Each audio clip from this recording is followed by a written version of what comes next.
everyone, and warm welcome to you all. We're going to start our meeting now on humanity and the new fire. But let me first introduce you to Lawrence Newey, who is co-chairing and sharing the screen with me today. Hello. I'm sure some of you are wondering what is meant by the new fire. Well, let me begin by explaining that the new fire in the title of this meeting has two meanings. First, fire as a transformative energy at work in human consciousness, and secondly, fire as a transformative energy in physical matter.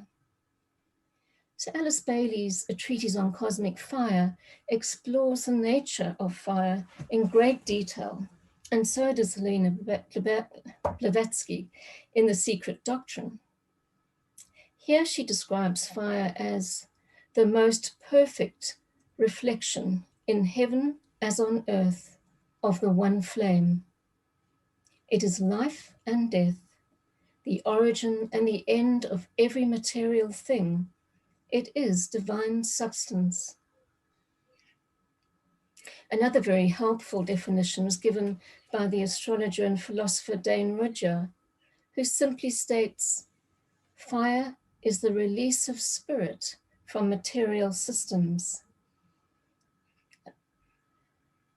It's a lovely description of radiation and transmutation process.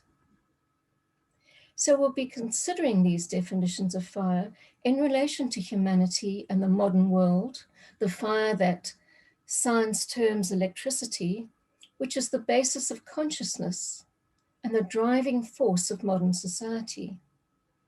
And to help us do this, we're delighted to have Laurie Farrow and Mintze van der Velde with us. Laurie is an occupational therapist and the managing director of Health Central Occupational Therapy International and MD of Global Energy Medicine. And Mintze van der Velde trained as a theoretical physicist before becoming director of the Lucis Trust Center in Geneva.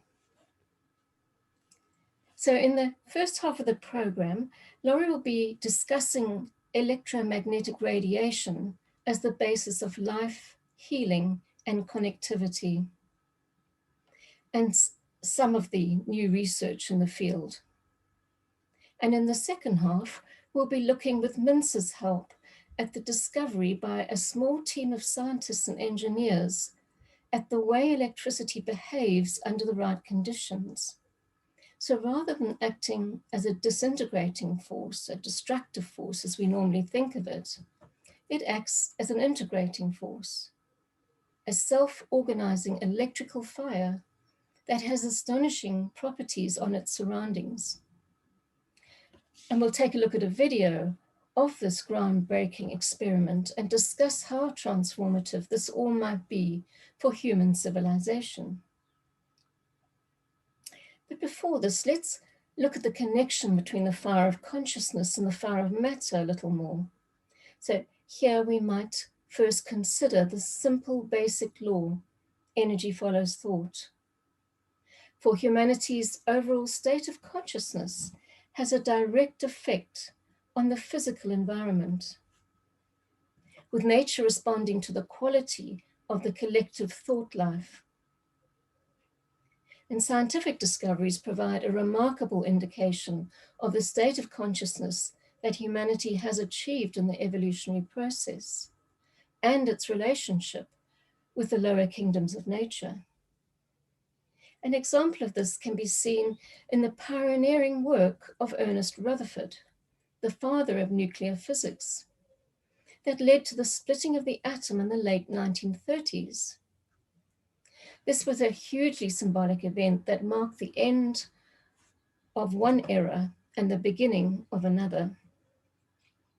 And Alice Bailey wrote that the splitting of the atom demonstrated that humanity had encompassed the divine mind with its ability to discriminate, separate, and analyze, and could move on to the next evolutionary goal, the encompassing of divine love. So wouldn't we expect a far less destructive process than nuclear fission as a symbol of the encompassing of divine love? Something more in keeping with the qualities of the heart, which radiates its love to all. And the energy of divine attraction that pours through the heart simplifies, transforms, and synthesizes. It fuses all separate parts into a unified whole. So wouldn't a more fitting symbol of progress towards this goal be a far simpler process, one that heralds the advent of a clean, transformative energy for all? So we'll be looking at potential new discoveries in electrical behavior that would satisfy the above definition. But the question we must ask is whether the heart consciousness of humanity is sufficiently awake to handle such a new fire wisely. That corresponding new inner fire must first be present and expressing itself in human consciousness before humanity can be trusted to constructively use the new fire in the sense of physical energy for the benefit of all. So a cursory glance at world affairs would suggest that humanity has a way to go before expressing the qualities of the heart that merit the wider discovery of a new energy source. The many acts of separatism, hatred, and greed which still dominate world affairs, and the quest for harnessing energy from thermonuclear fusion remains some way off. And the huge complex machines built to produce them could be regarded as symbolic of the intellectual prowess of the concrete mind already mentioned. For the harp, by contrast, will resonate to the music of the spheres. And when this occurs to a meaningful extent, we can expect nature to dance, offering up her secret of benign limitless energy for physical plane use.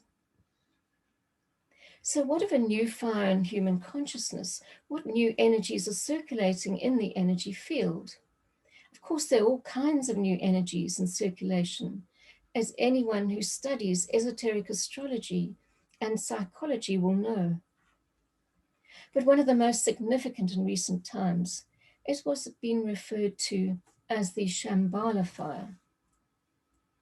The divine fire that emanates from Shambhala, the center where the will of God is known, as it's called in the Great Invocation. So as with the new properties of electricity that have been discovered, and which are coinciding with the new energy brought in by the Aquarian age, it's an integrating, synthesizing force that builds and unifies, but, as with the other side of electricity, can also be a destructive force when it meets resistance to everything that stands in its way, to all which impedes the working out of the greater good. And Alice Bailey noted that in the esoteric history of the planet, this Shambhala force, or divine will to good, has twice brought failing civilizations to an end. The Lemurian Atlantean root races that existed millions of years ago.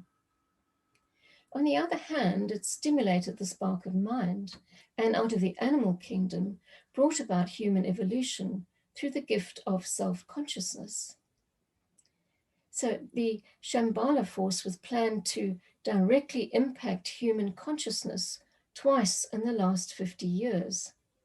And this would explain why the world is in such a state of crisis, as this fire burns up all the hindrances to its free circulation in human consciousness. The release of this fire also can stimulate further evil and selfishness in human consciousness prior to extinguishing it. And so we have the temporary power of nations and individuals who are energized by the selfish will and who use it destructively. On the positive side, though, we are seeing the steady rise of the will to good and goodwill in the world, with the many individuals and groups working towards the common good. So humanity's future hangs in the balance, and which way the scales tip is in no small part in the hands of those who are applying themselves to serve humanity through group meditation and consciously wielding the law of energy follows thought for the good, not just of humanity, but of the whole planet. And we'll be ending our session with a visualization on the circulation and evocation of the one life and the elevation of consciousness.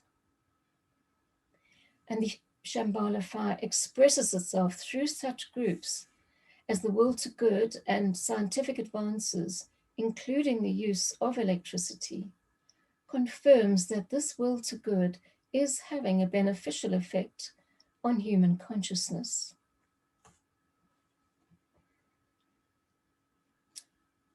Lawrence, before I carry on, do you want to add anything to? Let me come back, yes. Can you bring the camera back up? I can't see. Yeah.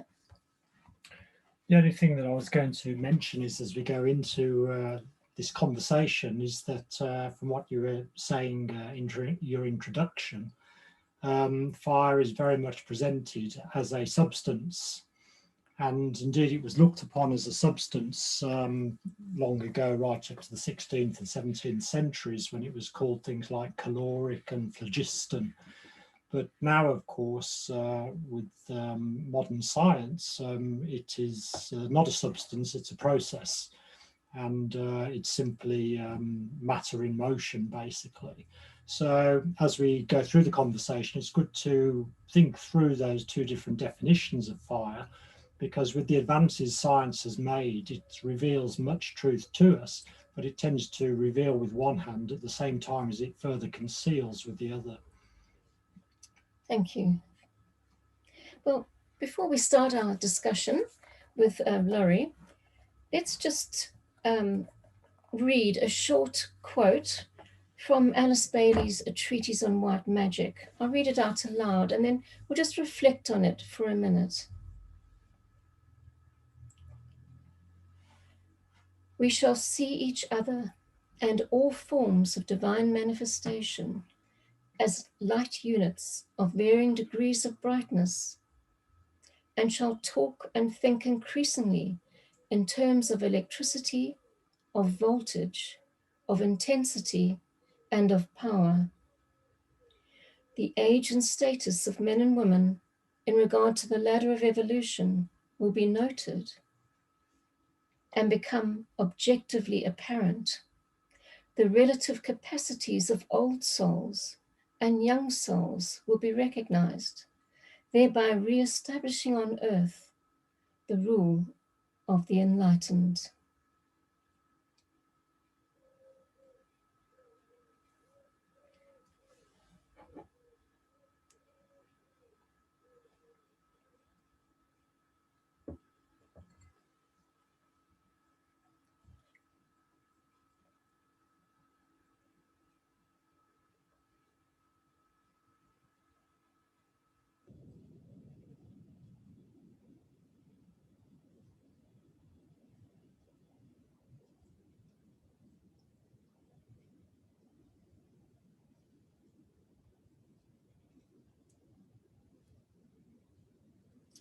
Well, let's continue our discussions now. And we welcome Laurie and Mintze to join the discussion. So we'll start with you, Laurie. What do you mean exactly when you say that electromagnetic radiation is the basis of all life, healing, and connectivity? Well, easy question. The answer is an encyclopedia. The Earth's magnetic field is a carrier of biologically relevant information which connects all living systems. It's fairly big. I'll just slow it down. So the electromagnetic field is a carrier of biologically relevant information connecting all living systems, not just on Earth. It's connecting all living systems. So this field, this electromagnetic force and energy goes way past just our specific area where we are in the known universe, connecting all living systems. And that's Persinger, who's a neuroscientist. And it's just such a powerful statement. It goes far beyond, I'm going to put a little, frequency in your brain and modulate something, which is exceedingly cool to do. But the way I look at it is there's three main areas of interest to me. One is the Earth's magnetic field and its effect on living systems, which we've just said. And the second one is the electric potentials, electric gradients, electric fields, and grounding, and that all affects living systems. And then we have modulations to the electromagnetic fields like telecommunication, 5G, 6G, patents which modulate biofields, patents which have been passed by DARPA, which can affect television screens and computer screens and change your biological influences in your body. So it goes from the far reaches of the universe down to our own living tissue, and then interrupters which can actually come through TV screens and computer screens, and it all is affecting living tissue in one way or another. So it's quite significant, as a study, I think, right now. And sometimes, sometimes we're denied access to some of our more extreme scientific fantasies. I love scientific fantasies. I think, the more you get engaged with them, it's amazing.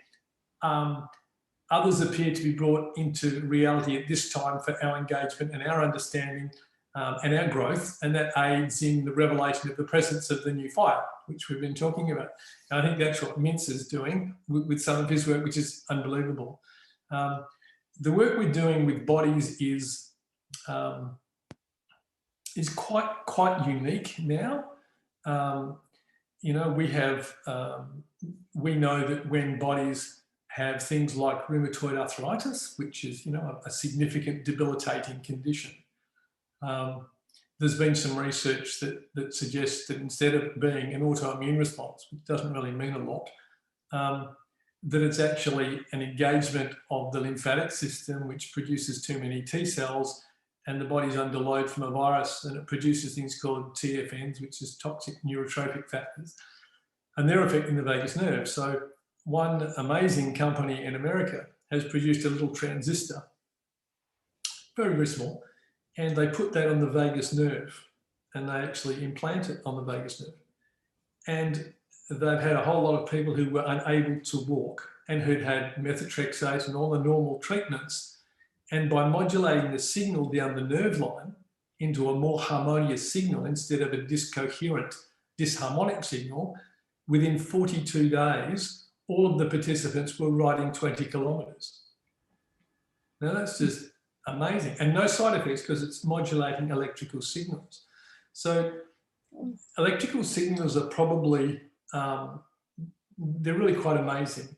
Electrical gradients in the body are critical in the 3D function of development of shape and development of cell. We know that cancer cells are a modulation of the harmonic signal, and when you change the electrical activity, then that changes the cell's ability to function, to grow and function in the normal way, and you get abstracted growth. So there's been a lot of research now that you can use electrical gradients to modulate cancer. So variations in electrical process and electrical potential can determine whether a cancer cell metastasizes or not.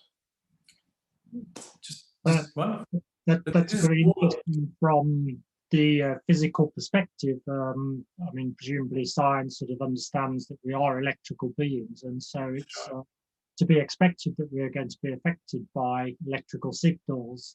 From a psychological point of view, I know you're going to talk a little bit about the Schumann Resonances, which quite a lot of people are interested in, simply because it explains, as you were saying before, how electromagnetic radiation is the basis of unity, and how it integrates everybody with the planet through that particularly very low frequency. If you could say a little bit more about that, I think that'd be interesting. Well, the Schumann Resonances being 7.8 millihertz, hertz for a long time. When we were talking a few years ago, it was measured at about 40. And I remember talking and being in London and saying to people, if this was measured in brainwave activity, this would be very, very heightened awareness, very, very heightened. And for a lot of people, this would be beyond their level of grasp, which is why people would be finding it difficult at a psychological level, because 40 hertz was way, way too high. Like this was, 6 times higher than the normal resonance. It's now been recorded at 150. So that paradigm has moved and shifted at an extreme rate over the last 2 years. That was recorded by the Russians. Just giving, I guess, sense to this incredible disturbance. Now, that can be positive or negative disturbance, but it is a disturbance in the resonant frequency of the Earth. How has that caused the Schumann resonances? What is the source of it? It's lightning strikes, isn't it, that are going on all over the planet? Well, yeah, they talk about lightning strikes and things, but there's always been lightning strikes on the planet. There's an awful lot of change occurring in the electrical activity of the Earth, and we are changing that a lot. There's also a lot of change occurring in the sun. And there's a very, very large storm that's been on the side of the sun now for the past 3 or 4 months, pouring out significant amounts of electromagnetic radiation towards the Earth. Now, whether that must be contributing to the field, but it has literally gone from a height of 40, to now 150 within 2 years. And it had taken forever to get to 40. And now it's taken 2 years to get to 150. So if we're having the same conversation in 2 years, Lawrence, I fail to see where it's going to be. And I guess I see that as certainly a demonstrative change in the body's ability to deal with this. So from a spiritual perspective, I think this is something that we have to grow into. I think spiritually, I think it's a new part. I think it's an incredibly high signal, and something which we will get used to. I think for people who are not developing themselves in that way, it shows why there are so many psychological issues around the planet, because it is a very, very unusual level of electrical activity on the Earth. So are we right? Psychological function. Yeah. Is it right to say then that for the average human being that there is this natural sort of resonance that should be or can be achieved below the threshold of consciousness that is tuned into the Schumann resonance, or should be anyway, and if it is, that brings the sense of belonging, of unity? Well, it's unity and it's oneness and it's belonging and it's quite beautiful. When we're peaking at 150, that no longer, for those people that can raise their level of consciousness to that level, there's unity at that higher level. Absolutely, which is fantastic for people that are involved with a deeper look at meditation and understanding and that whole development, which is why daily meditation is so important for us to heighten our vibrational essence and understanding. For those who don't do that, I think it no longer assists in unity. I think it actually creates quite a few issues, being at that height, that's all. And it does peak and trough, there's no doubt. It doesn't just sit at 150, but that peak is inordinately high at the moment. I mean, Tibetan did predict mental health problems, didn't he?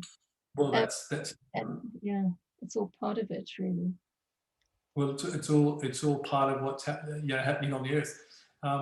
We are, when you start altering electrical signals at that rate, you alter the gates within cellular tissues. So, we've now gone from 2G, 3G, 4G into 5G, and now developing 6G. 2G was considered.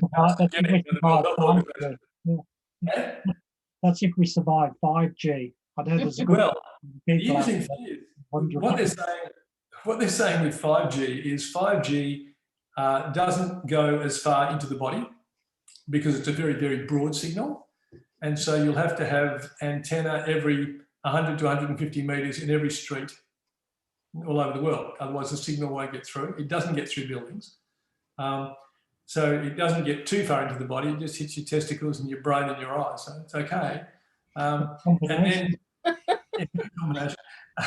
But what the telcos have done is they've actually bought up all around the world all the excess 2G, 3G and 4G because they're using 2G, 3G, 4G to carry 5G. Now, 2G was considered carcinogenic by the World Health Organization. It's 2B carcinogenic. So everyone's saying, well, 5G is better. Well, perhaps it is, but it just means that all of the bands are full. Now, when we get to 6G, we know that the research says that, with 5G, it penetrates into the tissues. It affects cellular proliferation and differentiation, apoptosis, which is cell death, DNA synthesis, RNA transcription, protein expression, ATP synthesis, hormone production, antioxidant, metabolic activity, and cellular destruction. Now, it also creates a problem with the blood-brain barrier and increases the permeability to macromolecules, which increases the ability of viruses like encephalitis. Looking on the bright side, though, you're going to have a lot of work in the future, so you're not going to be able I'm going to have a lot of work. Well, the Californian Department of Public Health said, do not keep your phone in your pockets. Now, this is all science, right? Don't put it near your ear at all. Now, all of the telcos in their fine detail and their contracts say, do not keep this within 2 inches of your ear. Who does that? You keep using low if there are 2 bars or less, right? So don't use it. If there's only 2 bars or less, don't do it. Don't sleep near it at night. And when you're on a bus and train, don't do it because the RF is too high to maintain the connection. Well, who does that? Now, that is all in the contract that no one reads and ticks. How do you see the balance? Sorry, Chris. How do you see the balance, though? Because it's true that, the new fire's coming in all sorts of ways. It's coming in terms of consciousness and new forms of electrical stimuli. There has to be a balance, not too much too soon, but, evolution seems to be accelerating at this point, partly due to the Shambhala fire. So it seems to me, whatever the goods and bad sides of 5G, etc., they're unlikely to be stopped. There can be protests, and in the ways that we deal with these new developments. But do you also see that there's a process that the physical body is going through, a transmutation process with all the electrical stimuli that's around anyway, that started 30, 40 years ago, how the human body slowly adapts to that? Is that a factor, or do you think it's not valid? No, it's not valid. It actually destroys living tissue. And the latest research with 5G says that it actually kills living tissue, including plants and animals and humans. So it's not a great analogy, unfortunately, at the moment. I think what people are looking for, if in fact we get to this point, and I hope they do certainly before they hit 6G, is the quantum communication. So this quantum entanglement. So it is a feasible construct within the scientific community. It has not yet been developed. So that would be not using electromagnetic fields. Because if we keep using electromagnetic fields the way we're doing it at the moment and just increasing the broadband width, we won't have a population. Yeah, that's that's just science. So I'm not just trying to, this is what it is. So people are looking at, if we go to 6G, 6G will be run by a quantum computer. I saw Mintze's ears pricked up a little bit when you used the word quantum. He loves a bit of quantum entanglement. Well, the quantum computer, all of the work that we're doing in relation to living tissues and molecular construction, deconstruction, brain, and all that will be undertaken by the quantum computer. The whether Google has achieved quantum supremacy, which they say they have done, they did an experiment where they did a calculation that took them 200 seconds, and they said that an average standard supercomputer would have taken 10,000 years to do the same calculation, and therefore claimed quantum supremacy. We asked Now, Mintze at this point what a quantum computer actually is, just to give us a physicist's point of view, because I'm sure a lot of people out there are thinking quantum entanglement, and the last time we heard quantum was in that James Bond film, A Quantum of Solace. But that was nothing to do with quantum physics, as far as I know. But I never watched it, so I don't know. But Mintze, well, I think that most of you know quantum physics is playing out on small scales. It's talking about transitions which are not fluid or continuous, but quantized. That's basically the structure of quantum physics. Quantum physics is a structure, or it is a mathematical model to describe reality through probabilities. Entanglement is a way in which you have two particles, call them photons if you want, could be other ones, which in the start are forming a pair, a unity, and they can spread out into space.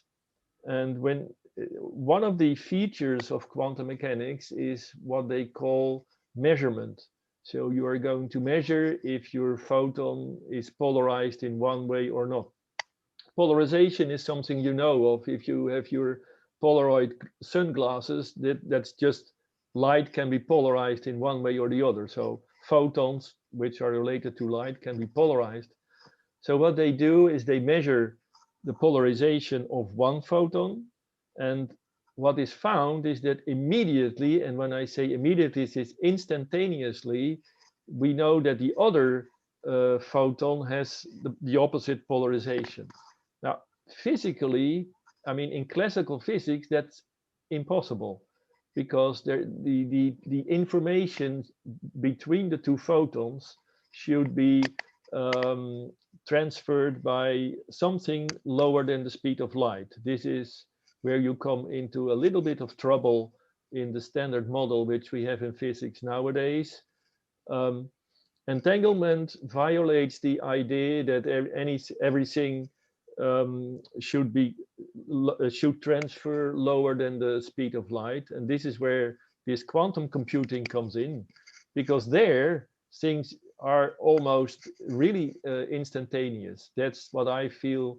I'm not a specialist in quantum computing. I only know a little bit of quantum physics, but that was about 40 years ago. These quantum computers are about, I think, not more than a decade. They are popular. I think we discovered entanglement about 15 years or so ago. So this is really science on the edge, but it's talking about exchanging information at an incredible speed, and that's why it's sort of like a reflection of telepathy, then, which you would say is perhaps instantaneous. That it's however we decide to describe these quantum phenomena. I mean, one way would be looking at it as, although there may be a limit to the speed of light, the electric force from an electric universe point of view is instantaneous, and it's the electric force that can actually transfer information too. A bit like if Mintze was standing on Alpha Centauri and I was standing here and we're holding two ends of a rope. If I was to shake the rope, waves would pass through it and it would take a few light years to reach you, and that's a sort of way of imagining how light travels. But if I was simply to tug on the rope, you would feel it immediately, and that's more the way that the electric force might operate. And if we looked at things in that kind of way, it'd be a much simpler thing, a way of getting our heads around all these little bits and pieces of quantas of this stuff. I agree. I agree with Laurie. I was just saying that's why quantum communication would be so fast, and would absolutely bypass the frequency problems that we are now having with the heightened electromagnetic fields. So that's why people are working on quantum communication as we speak, which I think is really cool. I think it's great. It just sounds so complicated because everybody knows that nobody understands quantum physics, particularly quantum physicists, as they always seem to be telling us that, but they love the mystery of it all. But you know, by looking at it from another angle, it can sort of like take a little bit of that mystery away and just talk in terms of electromagnetic radiation, and it's something that people can understand. It's just a different perspective, really. It's a different perspective, yeah. But if you look at the amount of qubits compared to classical bits required to entangle a state, 2 qubits would be 512 bits. When we get to 100 qubits, we've only got to 54 qubit quantum computer currently. There's more classical bits required than all the atoms on planet Earth. And when we get to 280 qubit quantum computer, there'll be more classical bits required than all the atoms in the known universe. So that's the sort of computing power. And they're suggesting we'll have a 280 qubit probably within 3 years, which is unbelievable. So from a point of view of looking at molecular deconstruction and reconstruction, which we're doing with the brain research, and being able to reconstruct and modulate brain activity and put in new grow new brain tissue to address birth defects and injuries and all that sort of thing, we need that sort of computing power. It's quite unbelievable. It's an absolute revolution in science, in medical science. I mean, it sounds great for repairing things that are going wrong. Can you see, you know, how we could use it to further enhance things that are going right? Well, Elon Musk, our beloved dear friend, he's just put his whole brain, inverted commas, on a chip through a quantum computer. Chris is always like, hers could be on a chip as well. Yeah, a single atom. So what we can now do, we can actually get, using stem cells to repair and to optimize brain function.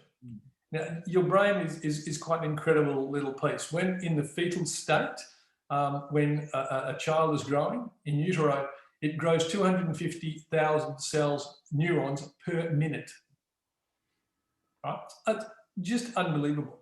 So if we can start modulating some of these systems in our brain, we know we don't use hardly any of this. We have this incredible computing power. We can't remember phone numbers. Like it's almost ridiculous.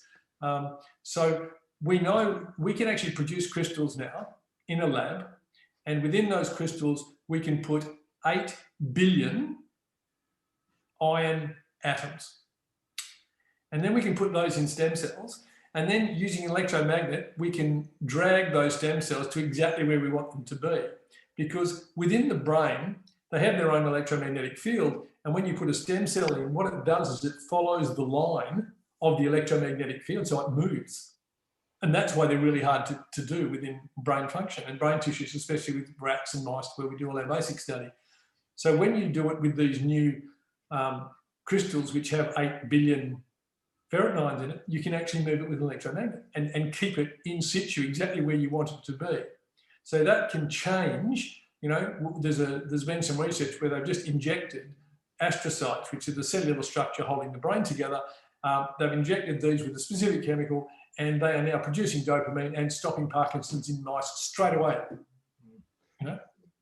All this sounds marvelous, but to me, there's sort of like, there is a sort of slight dystopian sort of angle to this as well. People who aren't into all this sort of thing, they probably see it more as a move towards the cybernetic sort of future, and that this messing about with stuff and, you know, putting chips inside our brains and that, it does have a sort of like worrying side to it. How do you see that being overcome? Because, I mean, as we'll go on to talk with Mintze later about the idea of a living universe, it's humanity at the moment has no sense of destiny or a place and function, even in looking after the earth, really, as to what it's all about, the nature of transmutation and the purpose of evolution. And without that, we can become meddlers a little bit as well. And our intelligence and our intellect is sort of outstripping our consciousness, our conscience, don't you think? I think with what's happened is the science is now going so fast that we haven't really caught up with it yet, to be honest. We just haven't caught up with it. And it's affecting, our 2G, 3G, 4G, 5G is affecting the resonance of the Earth, the resonant frequency, and we're getting bleeps of 150. We don't know how to deal with that.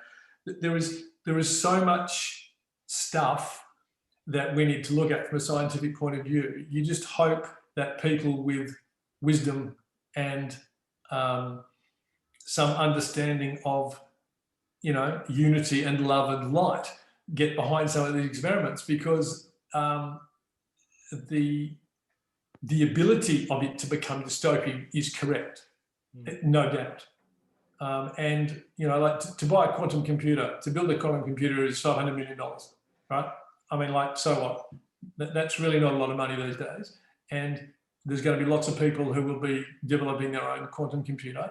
IBM Q, they've got 18 30 qubit computers all lined up in rack at the moment, and anyone in the world can actually go in and just become a part of the IBM Q system. It's an amazing system.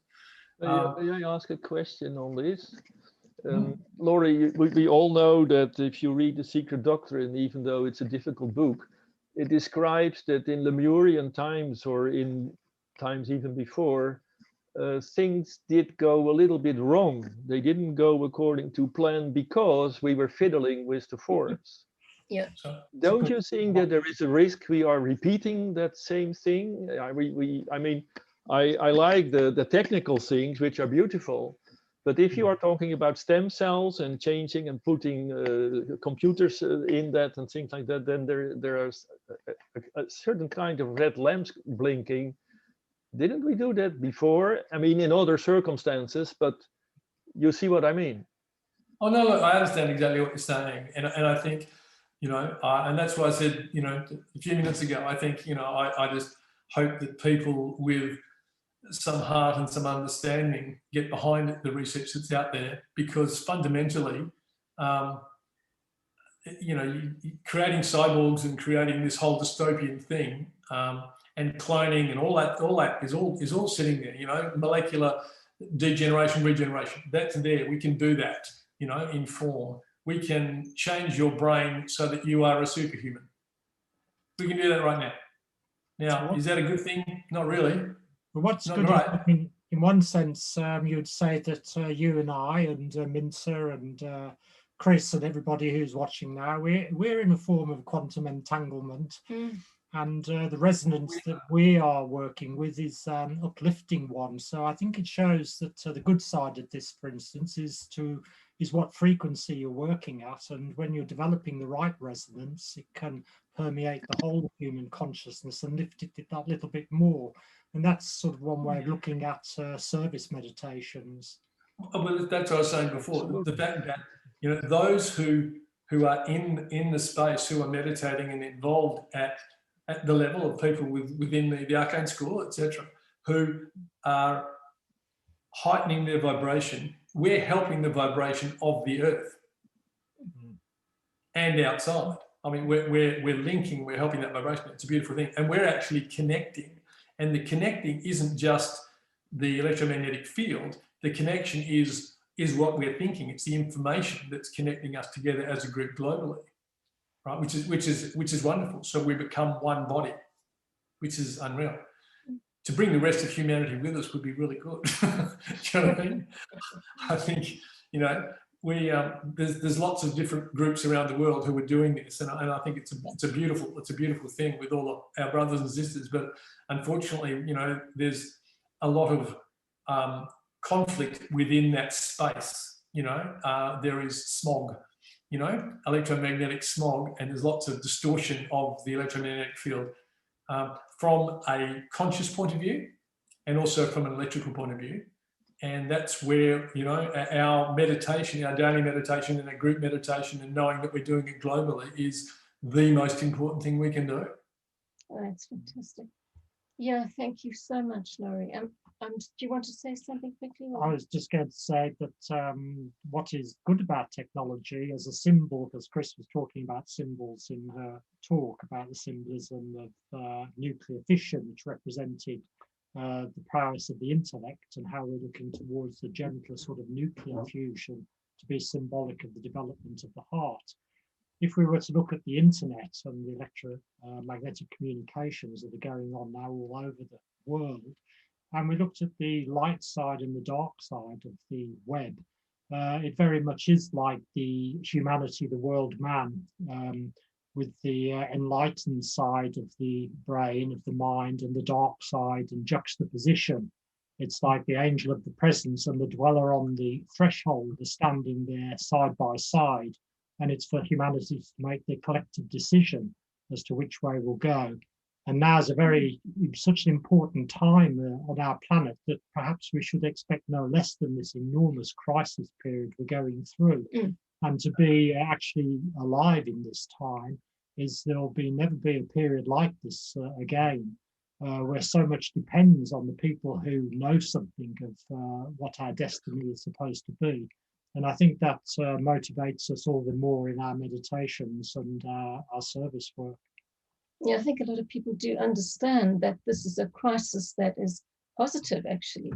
And it's going to make us make such deep decisions that is completely going to change our way of life.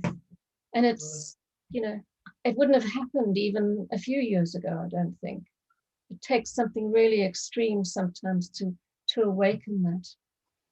We should have a plug for the World Goodwill seminar, shouldn't we? That's coming up on the 14th of November. Yeah. The spiritual dynamics of crisis in a time of on the path to global cooperation. We're having 3 seminars, Geneva, London, and New York, on Saturday the 14th on that very subject. So it links in very well with everything we've been talking about. And Laurie, we could have gone on, and I just want to say to the attendees that there is going to be an opportunity to ask questions or share some chat later on in the meeting. So thank you so much, and obviously you're not going away, you're going to carry on with the discussion. Used to hearing the applause at this point. I know, it's very sad. So now I'm going to read out a quote from Esoteric Psychology 1, which was written in the first half of the last century. And it was a prediction by the Tibetan about the cohesive nature of electricity and of future discoveries, which appear to link with the discoveries shown in Safire. And we'll be looking at that video next, following this quote. And we'll be hearing from Mintze, who will take us through it. So again, we'll just have a minute's silence after reading it. I referred earlier to the work of the seventh ray in connection with the phenomena of electricity, through which the solar system is coordinated and vitalized. There is an aspect of electrical phenomena which produces cohesion, just as there is an aspect which produces light. And this has not yet been recognized. One of the imminent discoveries will be the integrating power of electricity as it produces the cohesion within all forms and sustains all form life during the cycle of manifested existence. It produces also the coming together of atoms and of the organisms within forms, so constructing that which is needed to express the life principle. Scientists today are investigating such matters as electrotherapeutics and studying the theory of the electrical nature of a human being. They are working rapidly towards this coming discovery, and much will be revealed along these lines during the next 50 years. The principle of coordination about which scientists talk has reference in the last analysis to this concept. And the scientific basis of all meditation work is really to be found in this basic truth. The bringing in of force and the offering of a channel are all mystical ways of expressing a natural phenomenon, as yet little understood, but will eventually give the clue to the second aspect of electricity. This will be released in fuller measure during the Aquarian age through the agency of the seventh ray. One of the earliest effects will be the increase of the understanding of brotherhood and its really scientific basis.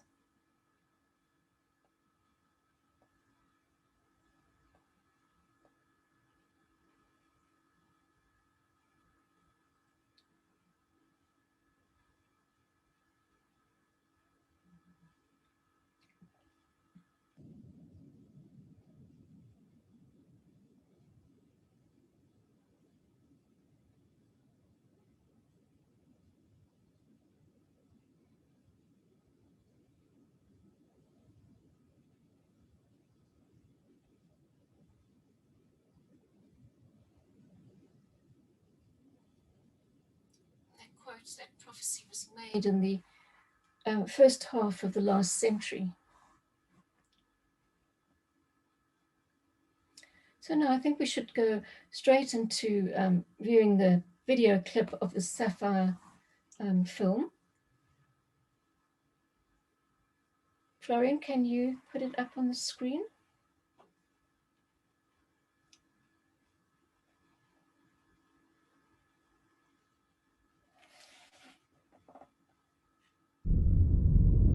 The sun is the source of all power on Earth.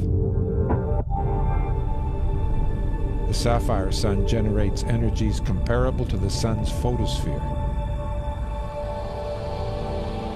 Imagine being able to tap directly into the sun for power.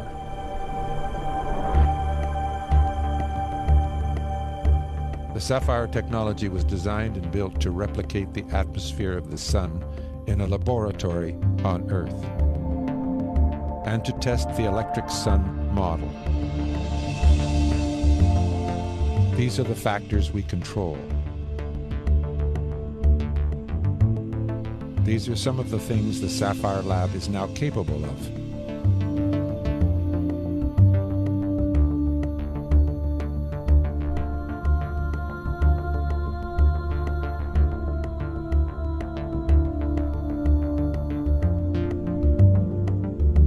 These are some of our recent discoveries.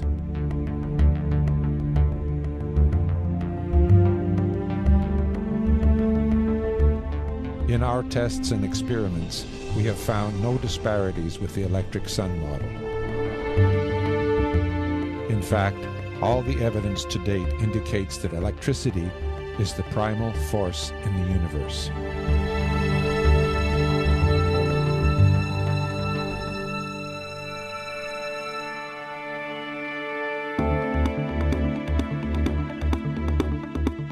Safire is a nuclear plasma reactor designed to reproduce the atmosphere of the sun in a laboratory.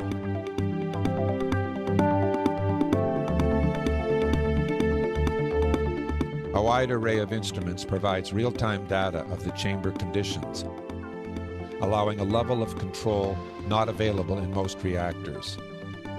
Optical spectroscopes, mass spec and neutron detectors, bolometers, thermocouples, infrared and UV cameras, 4K digital cameras, and patented gimbal-controlled Langmuir probes which can monitor electrical conditions while also recording optical and mass spec data.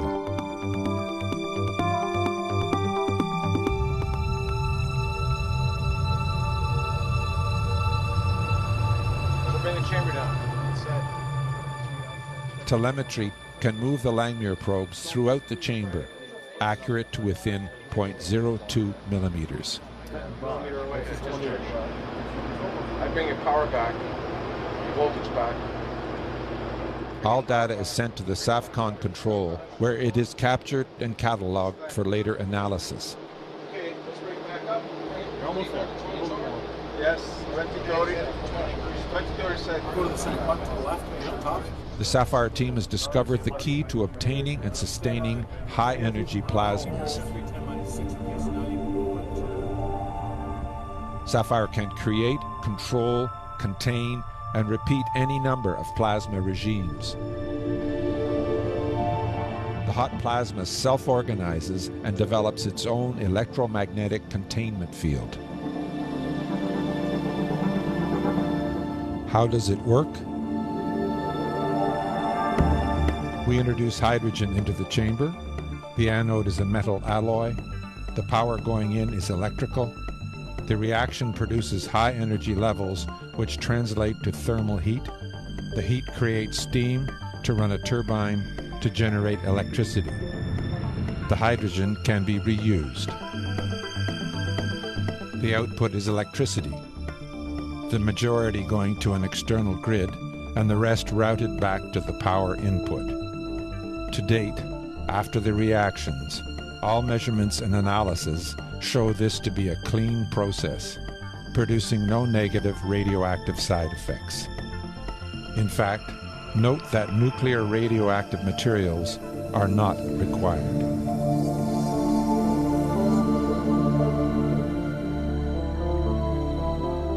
Safire is mixing elements at the atomic level. What you are looking at is a patented design that uses atomic hydrogen in a self-organized plasma.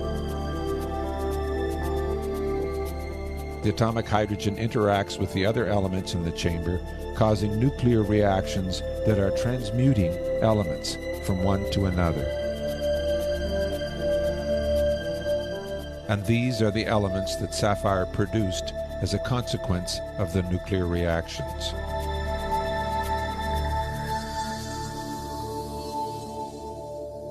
What you are looking at here is an experiment run over several hours. We were adjusting the chemistry to get different results, the aim being to explore higher energy levels. On this day, the rise in temperature over time was what we were intending, and yet it still exceeded our expectations. 3 separate analyses had been done by experts in computational fluid dynamics. All 3 predicted that with 100% input power, we would reach the thermal limit of the chamber. And for 3 years, these predictions had been accurate. But with our new adjustments and using only 7% input power, we very quickly reached the thermal limit. It was the elemental transmutations that were responsible for the rise in temperature over time that was almost 14 times what was predicted.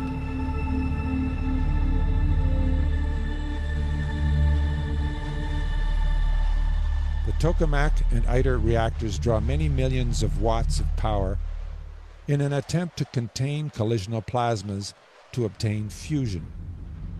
At a cost of billions of dollars, huge international projects have been trying to contain plasmas, utilizing vast arrays of superconducting magnets. So far, this has been unsuccessful. Fission reactors split the atom, and although they have an efficiency of around 35%, they also produce radioactive waste. This radioactive waste is being buried in the ground or stored in facilities at enormous expense. None of it is benign. Some of it is still deadly even after a half-life of over 1 million years. So how is Safire different?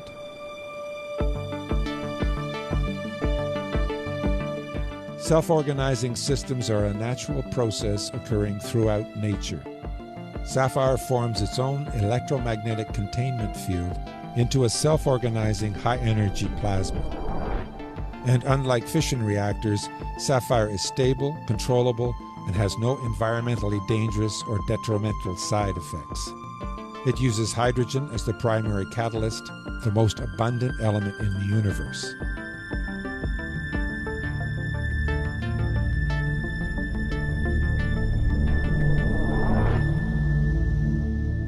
studies done at MIT have shown that when radioactive waste is exposed to hydrogen isotope nuclei, the decay rate of the radioactive material can be accelerated, even to the point of neutralizing the radioactivity. Safire creates an environment where hydrogen nuclei interact with other elements, creating double-layer shells. Within these shells, electrons, ions, and molecules are trapped by powerful electromagnetic fields. This is where radioactive material would be exposed to the hydrogen nuclei to remediate the radioactivity of that material.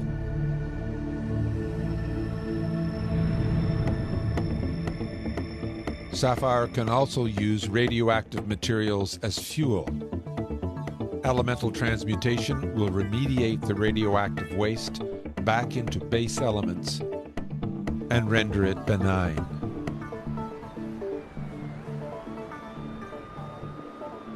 Right now, there are 450 successful nuclear fission plants on the planet. Imagine if they could produce energy without creating radioactive waste.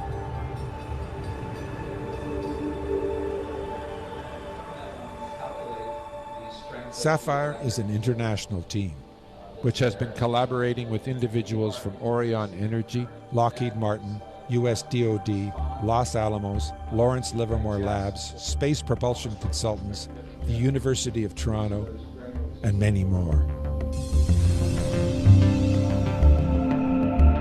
Safire technology is capable of releasing high levels of energy. To convert this energy into usable electrical power is a relatively straightforward engineering project. Designs have already been initiated for a power generation prototype.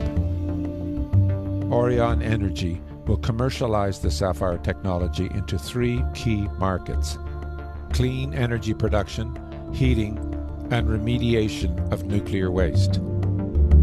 Each of these markets represents $1 trillion industry over the next 10 years. Orion Energy is currently engaging investors from around the world to raise the $20 million US funds to bring this technology to reality.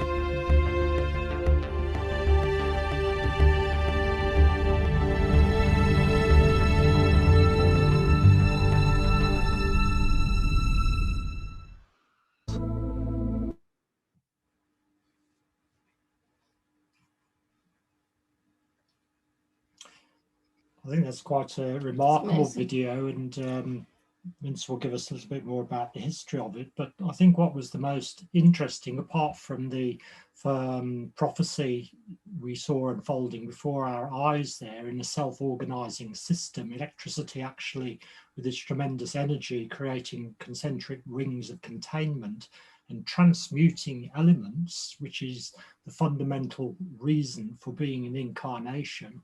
And we're told that later on the human being will be given formulas in terms of sound rather than written down that will transmute elements in both the mineral and the vegetable kingdoms. But I think actually just when we were watching that dance of that plasma, we were actually looking and communicating with a diva. And it's quite clear that that was a living being that we're cooperating with through harmonic resonance. No need for these massive temperatures and trying to control nature. Instead, you just tweak little buttons and organize the inputs of electric flows just right, and you cause a resonance that puts us straight in touch with the diva kingdom. But over to you, Chris. No, Mintze, please go ahead. I was just looking at that and sort of wondering about, is it sort of symbolic that the soul has come closer to humanity, that, you know, of the hierarchy approaching, and, or, you know, is it just luck that we've, and intelligence that we've managed to do this wonderful experiment? Oh, well, I think the implications of Safire are huge. We will see in the video after my presentation, Dr. Michael Claridge, which you did see in the video too, who will show that actually um, the whole universe is connected and is a living system, in contrast to what standard cosmology is saying, that the universe is more or less an accident, and we are basically an exception, and the rest of the universe is dead and not alive. I would just like to say that Safire, the word Safire, stands for Solar Atmospheric Function and Regulation Experiment. So originally it was supposed to be a study, a simulation of the atmosphere of the sun in a laboratory. And you might say it was more a scientific research project. Now, I would like to put it in a historical perspective from two lines. One line is Keely, Tesla, and Safire. What do I mean by that? John Keely lived at the end of the 19th century, and he claimed to have produced a motor that could run indefinitely, making use of so-called an ether force. At that time, people were still thinking in terms of the ether, and it could be started up by specific sound vibrations. In The Secret Doctrine, Blavatsky, H.P. Blavatsky dedicates a whole section to Keely, which I would recommend to read.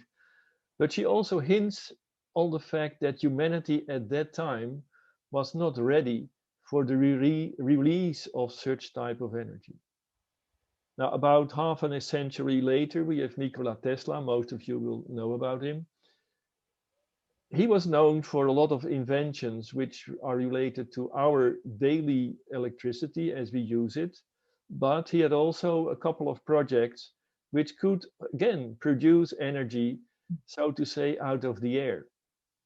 But he's never made it to the commercial level. And I think, again, the level of human consciousness may have played a part in that. And now, in 2020, we have Safire, which, as you have seen in the video, also claims to be able to produce energy under certain circumstances of the plasma. The question is now, will Safire be able to bring this idea of energy production to the commercial level, to the benefit of everyone, of you and me? A second line of looking at Safire from an historical point of view is Birkeland and Safire. Christian Birkeland lived at the end of the 19th century too, and he was investigating the electrical behavior of the sun, also in a laboratory experiment called the Terrella experiment, a bit like Safire, but of course on a much more modest scale. He lived more than a century ago. And he is known to have discovered what we now call Birkeland currents, which are experimentally confirmed. So Safire, in a way, continued Birkeland's research, but in a tremendously more sophisticated manner. And Safire found really stunning results. And I would just like to mention 4 takeaways of the results of Safire, and then we can continue, pick out one of these in more detail. One of the most important things to my mind is the self-organizing property of plasma through the electromagnetic force. This is, of course, completely in line with what esoteric philosophy is saying. It has always said that. And Safire can create and sustain in a repeatable manner, a medium energy stable plasma. But medium energy, you think about 25,000 degrees. Once the right conditions are brought about, plasma self-organizes itself into spheres or spherical layers, which we have seen in that video. And this happens at a relatively moderate energies and temperatures. In contrast to the other projects, which you have also seen, ITER, or ITER in French, which is, by the way, in Aix-en-Provence in the south of France, where plasma is forced to really high temperatures. You should think there about of 1.5 million degrees of Celsius, which is 3 orders of magnitude bigger, and huge pressure. However, after really several decades of experimentation, when I was a student in physics, they said, well, in 5 years, we will have fusion through this kind of processes. We are now 40 years later, and they still say, well, maybe in 5 years we will have fusion in this approach, and we still haven't. The second takeaway, which is very important, is the transmutation of elements in the plasma atmosphere. We know that there is nuclear fission, which we have in nuclear reactions and atom bombs. We know that there is nuclear fusion, which from nowadays we know about only about bombs. But transmutation is really something new, which has been, well, really shown to happen in Safire. And I think this is really one of the most remarkable things of this experiment. Of course, we touch here upon the long quest of the alchemists who like to make gold, but that was not really the purpose of Safire. One commercial application of this technique, which has been spoken about in the video too, could be the neutralization or remediation of radioactive material. Radioactive waste could be brought into the reactor, and then through the electromagnetic force, it could be neutralized.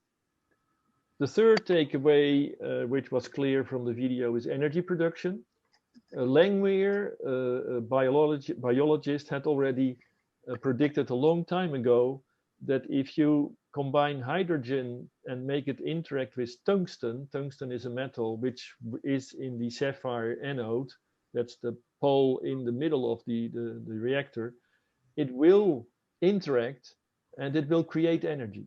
So this was a prediction, and actually Safire just confirms that prediction, and even other predictions that the transmutation of elements also creates energy. And the fourth takeaway is that Safire didn't find any discrepancy with the electric universe model of the sun. Now, this is not a commercial statement. This is much more a philosophical statement, but very important for us because it tells that everything, and here I join Laurie, who started the discussion, really everything is connected through electricity, electromagnetic fields. If you go from the outside or the outskirts of the universe, or you go to the little tiny bits in a cell, the mechanism is always the same, similar to say it in a more exact way. And it is always the connection through electromagnetic fields, electricity and magnetism. This is something which the Ancient Wisdom always has maintained too. So those are the four takeaways of Safire. A last remark on this. You have seen Safire has stopped to exist as such. It's now taken over by Aurion. That's a company which tries to develop the Safire technology, and it intends to raise about 20 million for the period of 20 to 25. I think they did raise that amount of money. And the aim is in those 5 years to produce prototypes of energy production and radio waste remediation models. So that's, I mean, that remediation of nuclear waste is something that will warm the hearts of any environmentalist. But as far as the free energy goes, I was watching a video with Gina Miller, the business lady who took the British government to court over Brexit because of the illegal shenanigans. Lost, unfortunately. Yeah, and a few other sort of academics, and they were sponsored by the Economist, and they were basically looking at the development of free energy, but the fact that electricity is already going down in price. We've got much solar panels now and wind power, and it's in the foreseeable future that could be seen to drop even more extensively.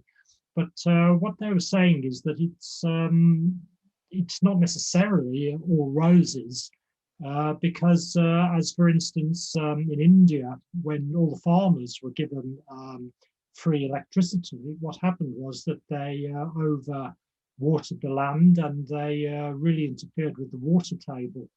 And when you look at Saudi Arabia, where they have very cheap electricity, what happens is overconsumption, because whenever we get something new, we usually do it to plunder the earth. And don't you think maybe Laurie has got some thoughts on this, that should a thing come in like this, it could just lead to overconsumption in another way, the more concrete jungle, etc. Other ways of upsetting natural balances. Well, when I hear you saying this, that brings me straight back to Keely and Tesla. That's why I mentioned them. Because what you're talking about is human consciousness. If people don't have the consciousness to use the technology in the way it is intended or should be used, it will be misused.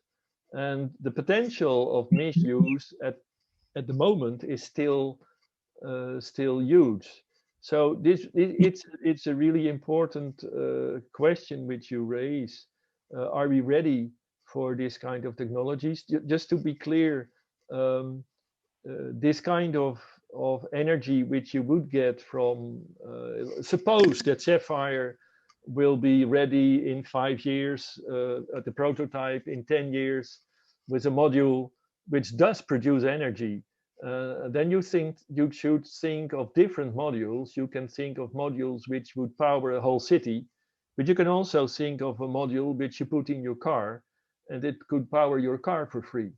So, because this is scalable, we are talking about electricity, and the mechanism which is working at the sun, because don't forget that the mechanism which is working and which is empowering our sun is exactly the same as we have seen in this laboratory. So this is a scalable process, and it is very probable that if Safire succeeds, the scale doesn't play too much of a role. So you could have small modules which you can put in your house, or you can have big ones which could power a whole city. Now this Laurie's already designing a small pocket machine, aren't you, Laurie? Very exciting. But it will change the whole equation of energy production in a tremendous way, and that is a very big question, which I don't know how much time we have, but can anybody? Okay, because I will at the end I would want to come to this NUI foundation, but I'm not sure whether there are other subjects. Laurie, did you want to say anything? Well, look, I think the whole thing with all of these, and as Mintze said, you know, it comes to a thing. I'm just so happy that the guys involved with Safire Project have conscious awareness. To be honest, you know, they understand all of the things that we're developing right across the board in science, be it the Safire Project down to modulating 8 billion ions into a liquid crystal and putting it into a neuron base in a brain. They're extraordinarily complex, and they require a level of fineness and a level of understanding and a level of discreteness and a level of spirituality, I would suppose, at the base. If we're going to get humanity to move forward and not to become dystopian, which is your classic question, Lawrence, you know, can it happen? Of course it can. But let's hope that we can contain it within good realms. Atomic power is a beautiful thing, and atomic bomb is not a beautiful thing. You know, can we contain these things as a humanitarian world looking for the whole of humanity? Well, let's hope we can. What's lovely about it is that it's based on resonance, which is the fundamental notion of the whole idea of the ageless wisdom. Resonance is it's perhaps not so good that when we saw that the United States Department of Defense are involved to some degree with consultants and that, but hopefully there isn't, with this way of working with things, too much of a problem with weaponizing it. There is always a bad side, or can be a bad side to things, but it does seem at the moment that it's a clean, transformative process that doesn't seem hostile in any way. So, but it's still how people use it that when they've access it is the problem. You know? Yes, that's always the problem, isn't it? to put it in a slightly bigger perspective, I'm a scientist, and when I was 20, I was studying science. That's a while ago, but at the same time, I started studying the Bailey books. So that's also a long time ago. what I noticed in myself, when you are trained as a scientist, your brain is just formatted to obey certain laws, the law of conservation of energy, the laws of thermodynamics, especially the second law of thermodynamics. But briefly, it says that you cannot have any process without losing a little bit of energy in that process. They have a term entropy for that, but forget about it if you don't want to in the details. But your brain is just formatted like that. And this builds up a huge thought form in the scientific community. So even though we see what Safire is doing, it is showing in a laboratory, yes, you can produce, call it free energy. But I can assure you, the scientific community as such simply doesn't believe it. However, once this is toggling, once I mean, Safire is now pushing through to the next level, making prototypes. There are three approaches.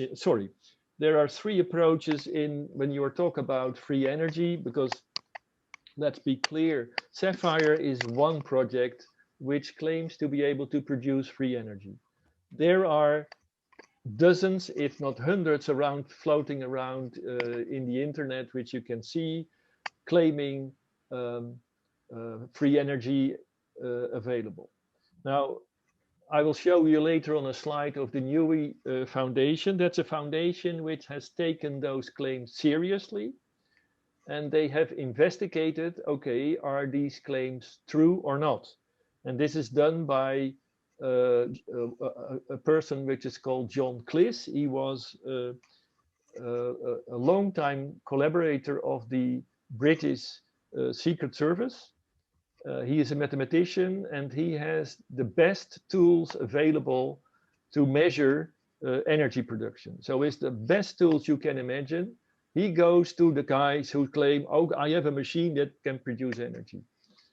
95% of those claims didn't pass his test.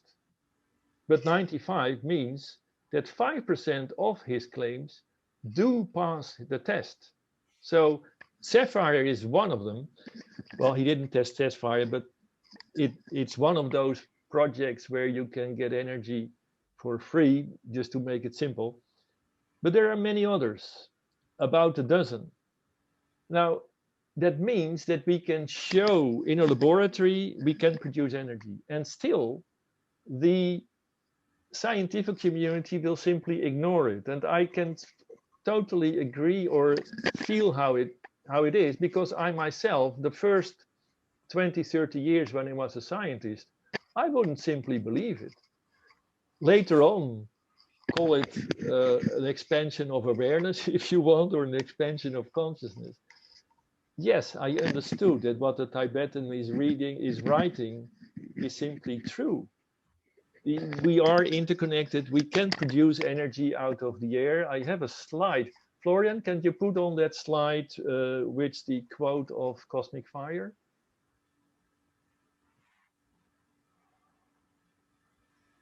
Yes. So here you see what Tesla was saying. I'm trying to wake the energy contained in the air. These are the main sources of energy. What is considered as empty space is just manifestation of matter that is not awakened.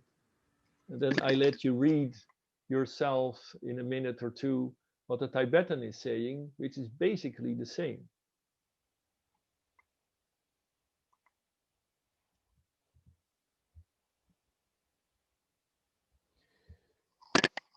What I mean by that is that it's really, we are really on, well, we were talking about the crisis, which we are, and Chris said it is a positive crisis, and I certainly agree. It is an opportunity. We are really at a toggle point, and there is one how to say, there is one difficult, well, there's one point which I would like to bring forward. There are three approaches to get these projects which claim to have free energy to people like you and me. First, many of those inventors really want that energy is available for all of us, not just for General Electric or IBM or whatever, or a big company. They want the energy to be available for humanity, most of them. Now, one approach to do is that the inventor claims the patents and tries to commercialize his invention all by himself. Then you need to be a very rich inventor. The second approach is that the inventor claims patents and tries to sell these on an industrial company, which then takes the project further for production and distribution. And the third is that the inventor claims patents or not and puts them in the public domain. Now, why is that third approach there? It's little known maybe by many people, but it is still a fact that both in the US and in Europe, the military always has the right to revoke a patent if it becomes a so-called threat to security, you name it. It means that if you go for patents, you expose your inventions to the authorities, and they do have the right to revoke your patents and actually kill your project. So that's why the third method of putting it in the public domain is there. That would prevent a possibility of governments of killing those kind of projects. Again, I think we are just before science is going to recognize that this is possible, because science still believes in the law of conservation of energy and the law, the second law of thermodynamics, which are not violated, by the way, but that's too technical a discussion. But as soon as science will acknowledge that free energy production is possible, we are getting in a totally different mechanism. And then, yes, things can go in one way or the other, which was, Chris, I think you finished at the end. Will humanity make the right choice how to handle this whole situation? Yeah, I just remember reading somewhere in Cosmic Fire what he said about transmutation. And he seemed to suggest that while he'll give us the concepts of that, because it's so important to our evolution, that the processes wouldn't be given to us for some time, because we're just not to be trusted with it.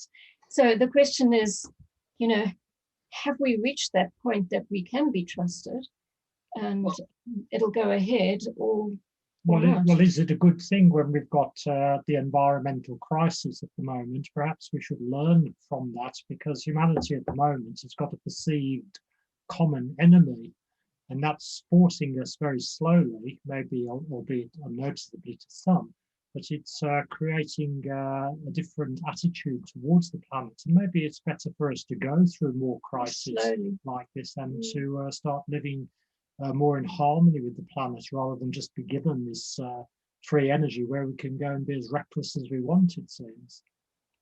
Yeah, it's like, I don't know if you've seen the website of Peter Russell, but he's very concerned about, he's the global brain man, you know. Yeah, he's very concerned. He's very happy about renewables, but not with free electricity, because he said with even the little bit of electricity and expensive electricity that people have, look what they've done to the oceans, to the resources, etc., etc. So he seems to be quite, you know, not wanting it to happen just yet. I agree, in a sense, I agree with that. Florian, can you put on the slide from Yui, please? Yes. This is a foundation where this expert, which I was talking about, John Cleese, he's one of the founders of this foundation. And their mission is to provide what they call ethical business blueprint. And they are talking about moral technology. So what they are aware of, that on the one hand, you have the inventors of these new energies. And at the other hand, they are aware of consciousness of mankind, of humanity. They are trying to implement, for example, this kind of new energies in communities, which would handle it in another way.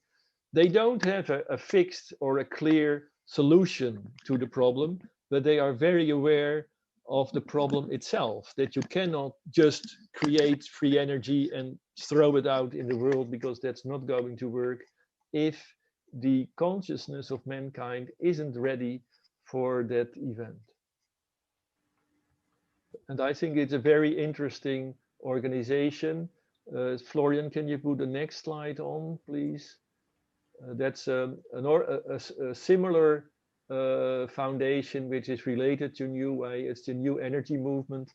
They are also investigating all kind of new energy sources, not only the Safire one, which is purely plasma, but there are projects which are using just magnetic fields in a mechanical design, and they do create more energy on output than on input. So these are around, and once again, the scientific community will not acknowledge them.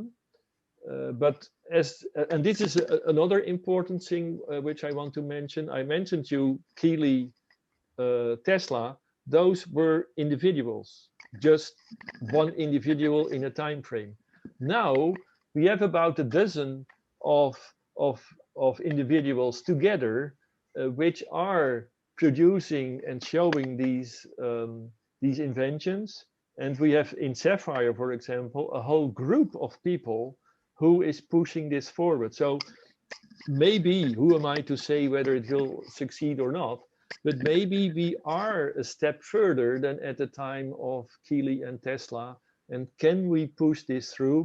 But again, this really depends on the level and how we are going to manage this on the conscience level of mankind. And again, I think Lawrence already mentioned it, that is where we, as call it a little bit more informed people, where we can play our role in our meditative work, trying to elevate consciousness or the vibration of the planet as much as we can. I think this is really a crucial moment in time, and we can play a role in that.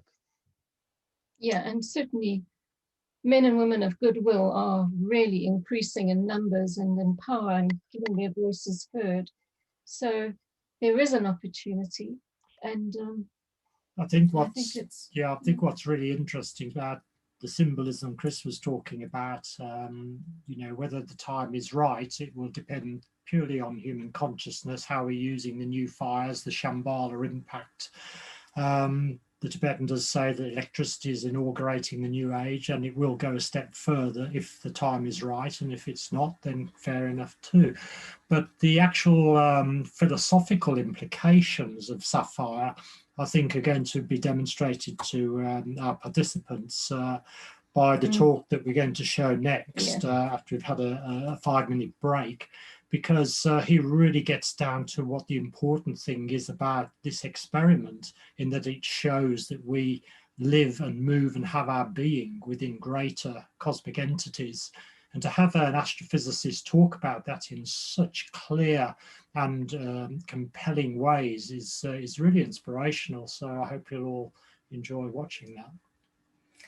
Yes, so we'll just have a break for 5 minutes, and then we'll come back and move straight into that video clip of Michael Claridge, who, as Mintze said, was involved in the whole Safire experiment. And it's actually titled New Views of the Interstellar Medium. And really, it's just such a wonderful example, as Lawrence said, of demonstration of the living universe. Well, we're going to go straight into the video clip by Michael Claridge, titled New Views of the Interstellar Medium.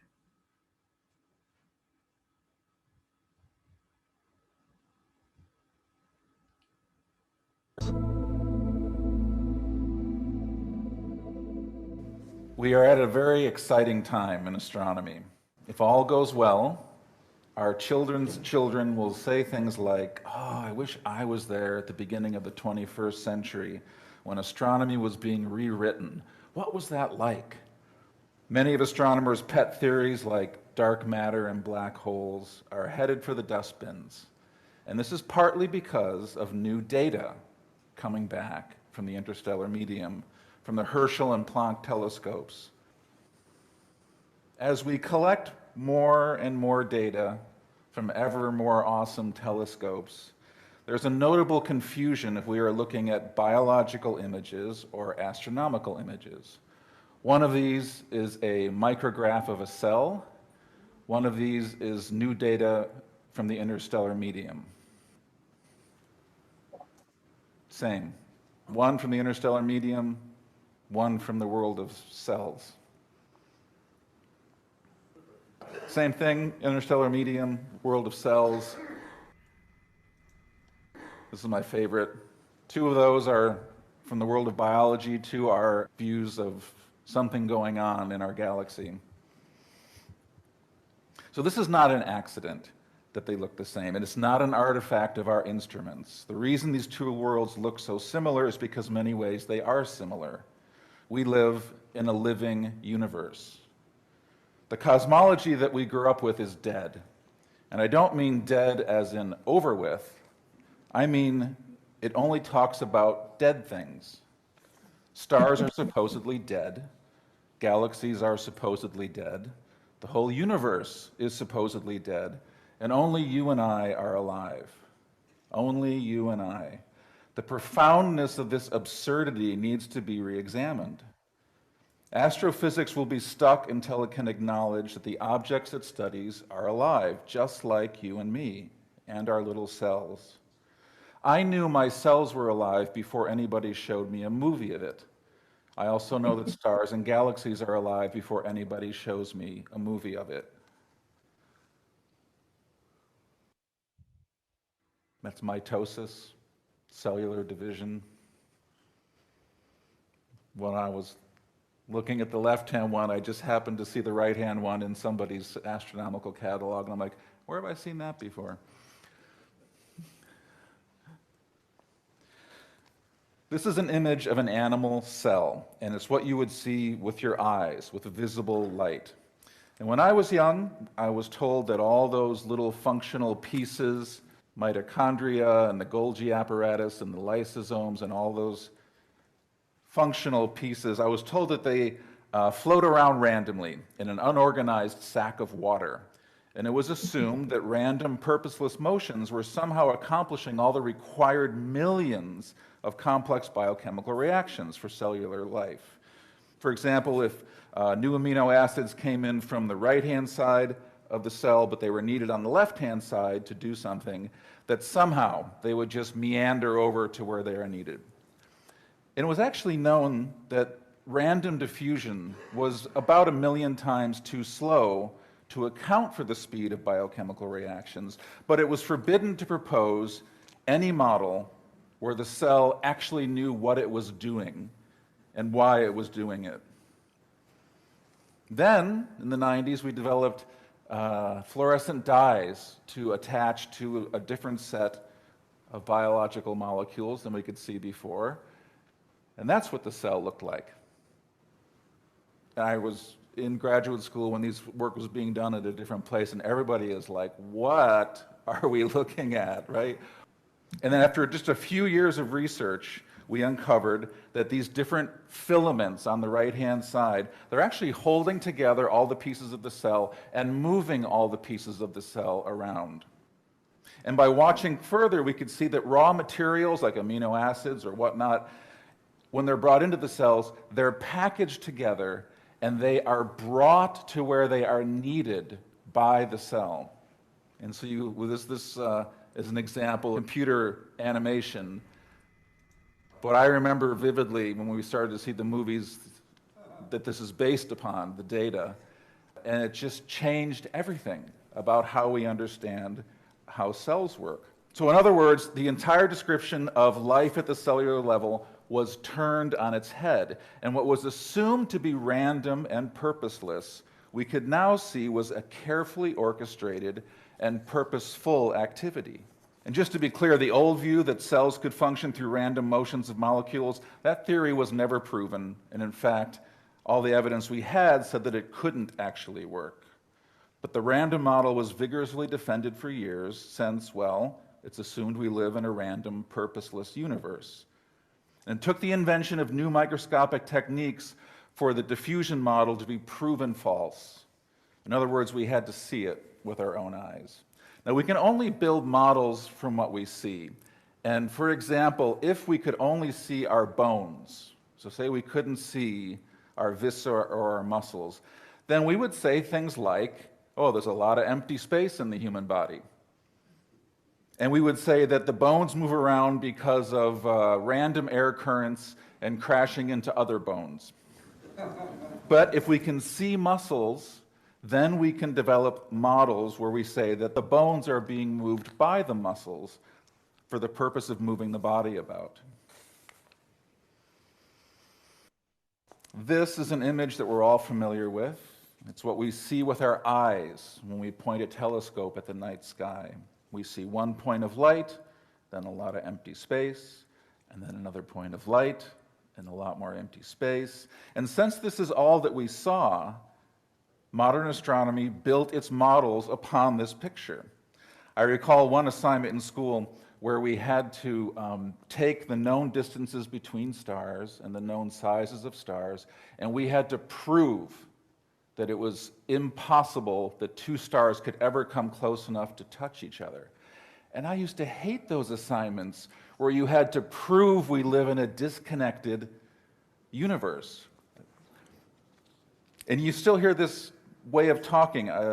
Recently listening to a radio interview of a prominent astronomer, and she's using phrases like out there in the darkness and the unimaginable expanses of empty space. Let's look at the similar region of the sky, but with the new data that we're getting back from the telescopes. So it seems like we have a complete reversal. The new data is showing us that most, if not all, stars are connected to other stars, and that a lonely, disconnected star must be more the exception than the rule. All of modern astronomy was built upon the left-hand image of disconnection, and we can only create models from what we can see. And now our current model needs to be amended, and the rewriting is taking place right now, which is very exciting. So what are we looking at with those filaments? It's important to say that we don't know. No one really knows. This is new data, and like any other data we get from any telescope, it's partial. It's only showing us a narrow slit of what's really out there. Now, that being said, we are pretty confident that these filaments are made of silicates, dust silicates, finely powdered rock. But we also see large quantities of hydrocarbons, sugars, and amino acids. Right, hydrocarbons, sugars, amino acids. Up until a few years ago, these substances were thought to only be found on the surface of our little disconnected Earth, right? So what are they doing up there connecting billions of stars in a galaxy? Many publications you read refer to the filaments as regions of star formation. That might be true, but that description assumes that the ultimate goal of any matter in a galaxy is the creation of what we call a star. Saying that these are stellar nurseries assumes that the filaments are there for the stars, but maybe the stars are there for the filaments. Or maybe they're both there for each other, or for something larger. So as we get more and more data from these structures in the interstellar medium, I suggest we hold off on rushing to conclusions about what it is we're seeing, and keep an open mind about the larger picture that's opening up. I think that most astrophysics is floundering with data overload because there's no thought that we are looking at structures that are performing useful functions. What is the function of those filaments in the stars? What is the function of those transient discharges? More data will not necessarily help if we're not asking the right questions. I think that modern cosmology took an unfortunate turn several hundred years ago by denying or ignoring the question of function or purpose in the larger cosmos. Biologists recognized the principle that form follows function. So why do astrophysicists not recognize this principle? Why are astrophysicists not asking this question? The idea that life or intelligence would be attached to a planet or a star was too much for our consciousness, so we denied its possibility. There was never any evidence to substantiate that denial. And I don't need to tell the people in this room that denying a star could be alive is a misuse of the scientific method.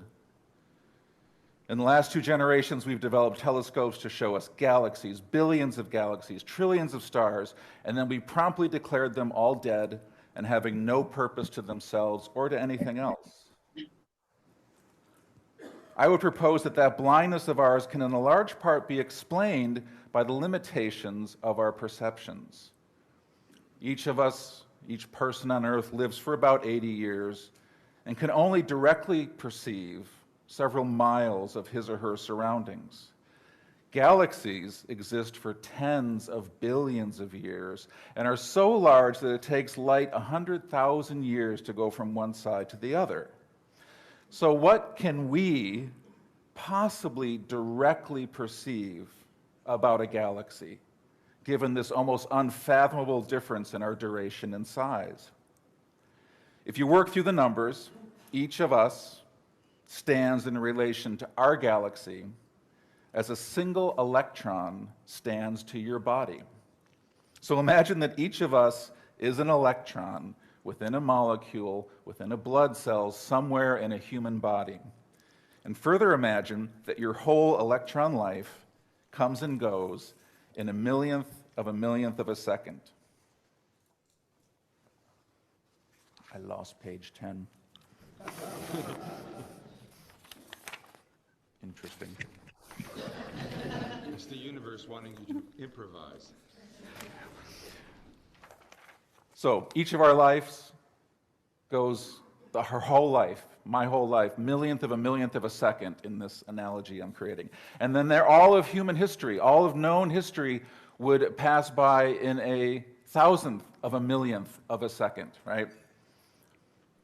So what do you think such electron astronomers as us in that scenario would be able to directly perceive about the human body?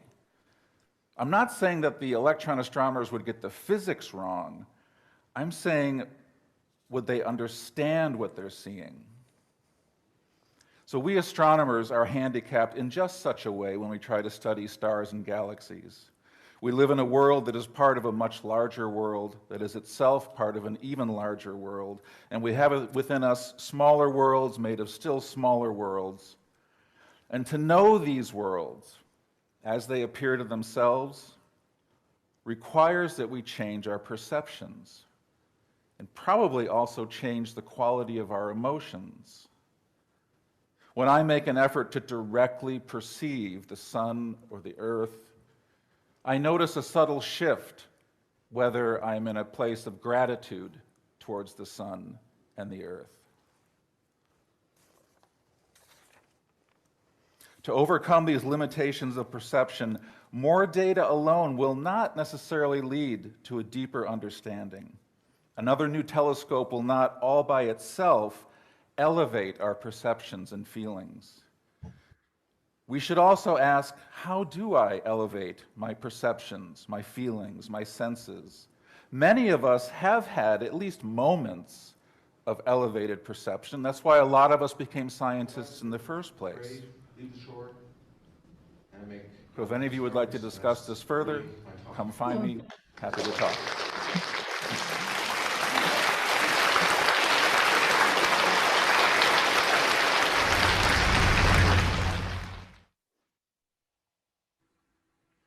Nice note to finish on, doesn't it? Absolutely. Elevated perception, because that relates directly to the visualization we'll be using a bit later on. But I mean, my experience of Michael, and I think yours as well, Mintze, is that that's what he actually radiates, really, that sense of gratitude and the sense of wonder that Einstein said is the true religious feeling.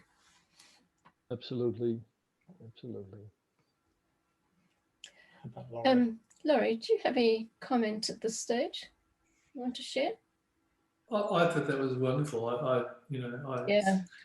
It's really hard to put it in as most eloquently spoken by Michael. I mean, it was just beautiful. I was stunned. It was perfect, just perfect. Yeah. I mean, when he talked about making an effort to directly perceive the sun, you know, that he sensed that subtle shift in his emotions when he experienced gratitude. You know, all of those, they're very sensitive and very observant of, you know, findings that he shared. There's a wonderful comment on whether the sun actually would respond to our vibration, and whether we should ask questions and actually wait for a response. And it's just a really interesting part of the scientific method, in a way, that we look at it as a great big ball of something in the sky, and instead of a living being which we can communicate with, and our meditations and our deeper contemplative times, spent in relation to that, create that feeling that Michael was talking about. I believe. I think it's remarkable. Yeah, remarkable. Just before we're going to carry on and discuss this, but I mentioned earlier that the attendees probably have got, well, I can see in the chat, there's 64 comments. Some people might like to raise their hands and ask a question. We don't have a lot of time, but Dominic will now just take you through the process. Dom? Yes, can you hear me? Yeah. Well, the process should be quite simple for most people. If they want to say something, if you could just raise your hand, and there's the little icon at the bottom of your screen, which you just click on, and that means that you'll be able to see that you want to say something, and we will then unmute you, and you can make your audio contribution, and we'll try and sort of fit those in as the conversation flows. And the other way to do it is if you make a contribution in the chat, and those can be read out at suitable points. Thank you, Dom. So do you want to carry on with discussion on this? Or? Well, I think while we're waiting for somebody to make a comment or ask a question, the whole Delphic injunction of as above, so below was beautifully summarized there by Michael, that sense of connectiveness, that reality stretches as unimaginably far above us as it does below, because the secret doctrine also talks about, as you penetrate down towards what we consider to be the atom and the fundamental particles, it in fact goes down into infinity that way, as well as going up macrocosmically to infinity. And the other thought was that just when we start to do our visualization a little bit later on, if you bear in mind the whole idea of electric circuits that we've been talking or inferring about, really, because if the universe is an electromagnetic phenomenon, then it has to operate like an electric circuit does. And as I think most people would agree, the chakra system in the body, the energy centers, are a form of circuitry. And in the visualization, we link some of these higher centers purposefully, the heart, throat, and head centers, into an electric circuit, which operates at the right frequency to link up with other people, members of the new group of world servers, who will also resonate to that frequency. And then together we lift ourselves as a group up to a bigger electric circuit, which is the circuit of Shambhala, the planetary head center, hierarchy, the planetary heart center, and humanity, the planetary throat center. And we visualize a circuit of energy there becoming invocative and evocative. And that's a beautiful combination of the true spiritual, religious, and scientific way of invoking energy for the helping of humanity and the further implementation of the plan. Thanks. Dom, is there any... There are some comments now, yes. There also, there's a question in the chat. Somebody has asked, the full name of the scientist in the second video. I think it's Michael Claridge. Is that correct? Yes. Okay, Michael Claridge. But we now have somebody who would like to make a contribution, and it's Lee. I'm just going to try and unmute him. Yep, Lee, if you would like to speak. Oh, so can you hear me well? Yes. Okay. The question I asked, well, I had two questions, but you can take one or two. Do you entertain the theory of hylozoism? Which is this, my understanding of it, is that life is within all things, galactically, cosmically, etc. Did you hear the question? Yes. Okay. The second question is, what is the connection between light and electricity? So I thank you for your entertainment thereof.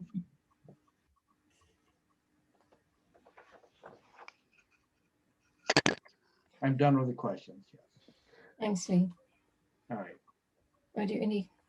Well, I mean, Light, Mintze will probably give a better idea of light, but yeah, well, the second universe perspective, I'd say light is a transverse disturbance in the dielectric medium, and in actual fact, it's the electric force which hitting the resistance of a dipole or another electric medium creates the phenomenon of light. Spark. Yes, I think that's one way to see it. Actually, light, no, to put it another way, if you take electricity, that is always connected with magnetism, and electromagnetic waves are actually light. Light is an electromagnetic wave. So light basically is electricity, which was, if we come back to the quote, I think one of the quotes Blavatsky, Divine Substance, yeah. There you see it is in more esoteric terms, but even on the physical plane, light is electricity. Sure. I leave the question of holozoism to Laurie if you want. Well, I think another line which is more along the Blavatsky line was that the essence of all matter is light. And it's just a very old line, but it's in fact true. It's that total essence, and you know, the linkage of that is that as we said before, you know, the lineage of the electromagnetic frequency, which is the essence of all matter, is the thing that unifies us all. Which is why we're not just unified here, but we're unified with the whole of the cosmos. I mean, there is no functional separation when the essence of all matter is light. And light, of course, light and heat are the two phenomena of fire, which Chris was talking about in the beginning. And, you know, without heat, nothing moves. So the history of heat is the history of everything, really. And the production of energy hitting matter or spirit hitting matter is light, which in the ageless wisdom we interpret as consciousness. So the more light, the more consciousness. Yes. The question about holozoism or hylozoism, I think it's obvious. The whole essence of the last video we have seen says actually that the whole universe is alive. This is not standard science, but that's exactly what ageless wisdom would say. So this is, I think, an obvious answer. And I think some of the more fringe scientists now tend to use panpsychism more than hylozoism as a sort of idea, which brings in the concept of consciousness a little more, I suppose. Yes, that's what you can find a very good talk of Jim Ryder on our website in the conference, the Arcane School conference of 2018. He is going into much more detail about how modern science is looking at consciousness, all these kind of things. So that's a very, how to say, summarizing and unifying talk, which goes into much detail. So I could recommend you that for this question. And Dr. Ryder was, James Ryder was part of Safire, wasn't he? He was part of Safire. Yeah, on one of the images, but you would have known him. He was on one of the images in the Safire video. Yes. Sorry, have we posted that, Mintze? I didn't know that. We posted Jim's talk. Jim's talk is on the archive of the 2018 Arcane School Conference. So you can find it. You go to the website, Arcane School Conference 2018. Okay, good. You can find it there. Yeah. Sorry, you were going to say something. No, it's fine. There's another contribution. Do you want to take another question? Yep. It's G Knox. I will unmute G Knox, I hope. All right. Yep. Hello? Yes. Oh, hold on. Ask me to unmute again, please. Sorry, say that again? Oh, all right. I didn't know that we were connected. I wasn't sure I had unmuted. The question of connectivity really aroused thoughts of the flower of life and the participation of members in the triangle movement. And the question is this a mechanism by which the distribution and the connection can take place? And probably as important, is there a manner in which the participants can be consciously aware of, affected by, and act on the positive energy that is generated by the contact?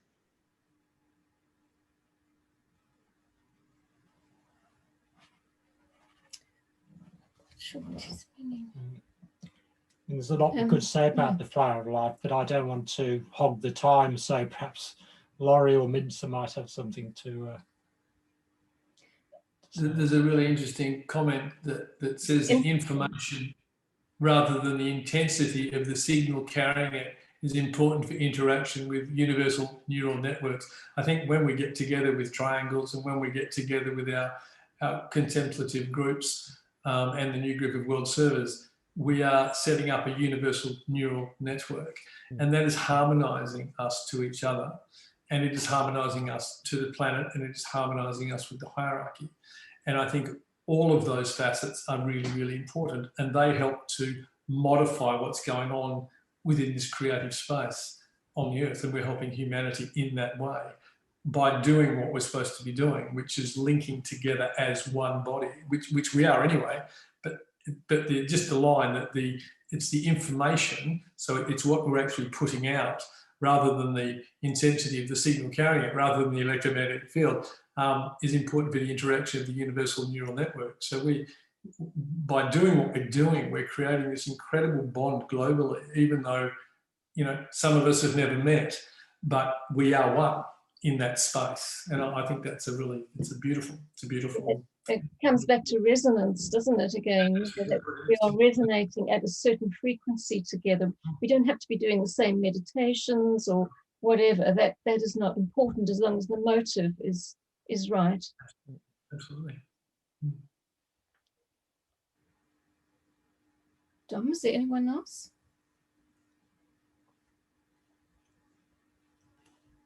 Is Dominic still there? Oh, sorry. Yes, there is one more. There's Elizabeth Spies. I'm sorry if I'm mispronouncing your name. I'll just unmute her. Hasn't worked. Elizabeth, are you there?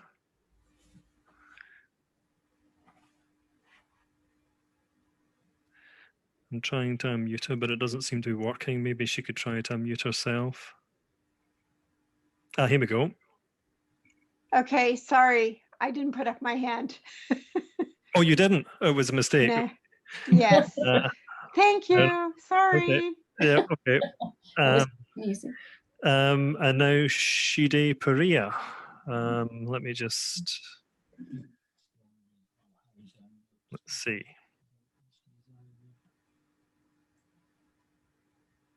I'm trying to unmute her. There we go. Shide? Hello, can you hear me? Yes. Yes. Hi, Thank you so much for all your wonderful contributions. I remember many years ago when Erwin Laszlo came to one of the meetings, he was talking about how they studied his brain waves and the electrical activity of his brain in various activities, including meditation, how everything changed. And I wondered, Laurie, if you're familiar or aware of any studies that look at people meditating together, for example, in a triangular form. Has anybody looked at the patterns that that might create from a scientific perspective? Look, I don't think it's been done, to be honest. Not that I'm aware of. Howbeit, when you're in the meditative state, it's proven that the thickness of your cortex increases. Mm. So it does quite a lot of things, actually. It changes the connectivity within the corpus callosum. It changes about 5 specific parts of the brain. It increases electrical activity right across the connective network. So we know all that happens. I haven't actually seen it in triangles, but what does happen with the brain is, because it can consume about 30% of your body's energy, you can actually pick up the electrical frequency of the brain in the same way that you can pick up the electrical frequency of the heart external to the body. And we know that because of the resonance factor, one person can trigger off another person's resonance in their brain. We know that that can happen. So obviously within the formation of a triangle, that process can occur. So one person who is actually very, very centered and very much in that contemplative state can actually, that can jump on to another person and help them in their engagement, which is exactly what triangles are supposed to do. And then those 3 people can become in harmony and in resonance with one another and grow together as a unit. But the harmonic resonance from one strong person can definitely engage others. Although I don't think the research has been done with triangles.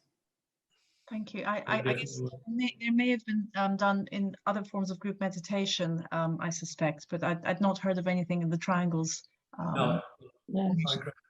Something interesting to look at. Yeah, it's definitely been done between people within groups, for sure. Absolutely. Thank you so much. No worries. Well, waiting. Yeah. How are your own developments going, Laurie, with your own sort of various gadgets and sort of work in Australia? Not very well, but we're sort of because of our lockdown.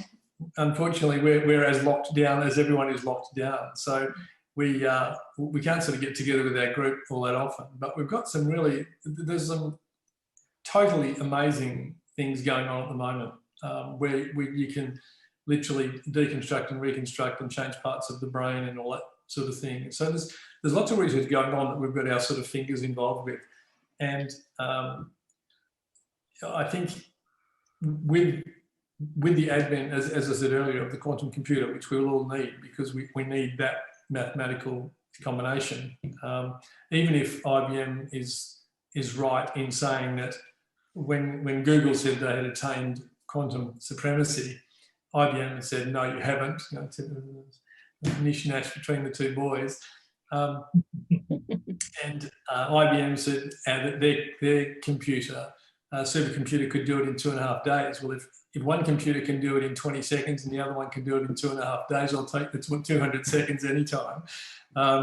So we're sort of engaging with those sort of processes now, and that's allowing us to do things that we have never, ever been able to do before. And as I said, once we get engaged with the qubit computer, which will be around soon, then you're engaging with that sort of synchronicity that's equal to the amount of atoms in the known universe. That is just mind-boggling. So all the science will have to change. You know, they're talking about the new electron collider at CERN, you know, by 2030, which would be 100 kilometres around. That mightn't even be necessary by the time we have the 280 qubit quantum. We mightn't even need it. It's going to absolutely change fundamentally science the way that we know it. And we all have to be ready to move on the wave. And so it has changed everything, which is a wonderful thing. But you have to be very flexible in science at the moment. Yeah, very flexible. And are you still working? It's not quite related, but I'm just interested. Are you still working with the Australian Olympic team in any way, or with athletes? Yeah. Well, we do with lots of the athletes, and we can expect Australia to do well in the medal ceremonies when the Olympics is finally held. When it is. Yeah, look, there's still lots of world championships on. In fact, I was training some today. It's now about 12 o'clock at night. I was treating this morning, and lots of athletes, and we're doing very different things with athletes now. You know, you're just changing signals, and it's all about signaling in the body. You know, it's quite a beautiful thing to see athletes change so quickly and rapidly, and to be legal and part of WADA and all that sort of stuff, which is really good. So. And the whole physical body's transmuting in one sense. If you look at the athletic prowess of the athletes of today, some guy broke the 5,000 meter record the other week, and he ran 3 4-minute 1 second miles, one after the other in one race. I mean, wow. It's interesting when you look at the physical ability of the body. It is so much greater than what we actually do fundamentally within our construct. And so back in ancient times when they were using, to cross the veil, and people were using different hallucinogenic, all sorts of things to do that, and when people were in those specific states, they were faster, they were stronger, their reflexes were better, etc. And they would run and no one could catch them. They would fight and it would take 7 people to hold them down. Their strength component was just so big in their gradients. And all of that is available without the drugs. And so what we're now doing in sport at that extreme level, the elite level, is to try and unpack what's actually occurring when those processes are taking place without using those specific forms. And it's really interesting. And so people are doing things which hitherto up until this time have never been thought. No one thought that they could do it. There was a lady in England many years ago, and a double-decker bus fell over and she was on it, and her child was on board, and she reached over, lifted up the double-decker bus with one hand, grabbed her child out and dropped the bus, and everyone went, "Oh my God, oh my God, you're amazing." And she was tested at I think University College London, Oxford, and she's just a normal lady, and she didn't think about the bus. She just wanted to get a child. So by perceiving the glass ceiling, we create the barrier. And that's a big part of elite sport, the glass ceiling. So and astrophysicists as well. That's what he was talking about, wasn't it? It's exactly the same thing. They don't question the ceiling, Yes. We don't either with certain, things, do we? There are a couple more comments if you want to take them. Okay, but just a couple more. Okay, Janet Derwent. Hello, Janet. Hello, everybody. Thank you all very much. I have a very mundane question. In fact, I've been battling whether to ask it, but here we go. It's a question about what I heard on the news yesterday and today, and the fact that environmentalists are astonished at the rate at which many living things are going extinct globally. And I wondered, here's my mundane question. I'm wondering if there's, I know humanity is not looking after the planet too well, but I wondered if there's any correlation or connection with a sort of electromagnetic vulnerability. If we are being told not to have these smartphones and gadgets near our ear or in our pocket or by our beds, well, I'm wondering how, the difference in the electromagnetic environment is also having a detrimental effect on living things worldwide. It's surprising that this extinction is happening globally and at the same time. So I wondered if there was a correlation. I obviously can't speak from a scientific perspective, but just thinking what the Tibetans said about the seventh ray, you know, which is obviously very connected to physical, etheric, electric systems and beings as well, that is a lot of the animals, the more clumsy, large animals, will naturally die away because, you know, that energy requires a more refined form through which to operate. So it could be the beginning of something like that, or I'm sure a lot of it is, as you say, bad management and poaching and whatever, you know. Yeah. Well, one of the interesting things is that your DNA in living cells, and that's plants, animals, humans, recognizes electromagnetic frequencies at very low exposure, and it produces a biochemical stress response. So when you increase the electromagnetic frequencies, that's seen as responsible for the lack of bees around the world, which is an issue. And also, when you have higher levels of electromagnetic frequency, and they happen on about a 5.5-year cycle, because the solar cycle is about 11 years, and so it changes every 5.5 years. That changes the, well, it's one of the theories about EMF is that it changes the viruses, which is why we all get, you know, about every 5.5 years we get a new major virus that's coming around the world, including, you know, COVID-19 right now. But because we have a larger electromagnetic spectrum, that's changing the gates of those viruses. So gates that should be shut are open, and gates that should be open are shut. So we're changing the fundamental nature of things. And so the crossover between animals and humans, the ability of living tissues to survive is much lower.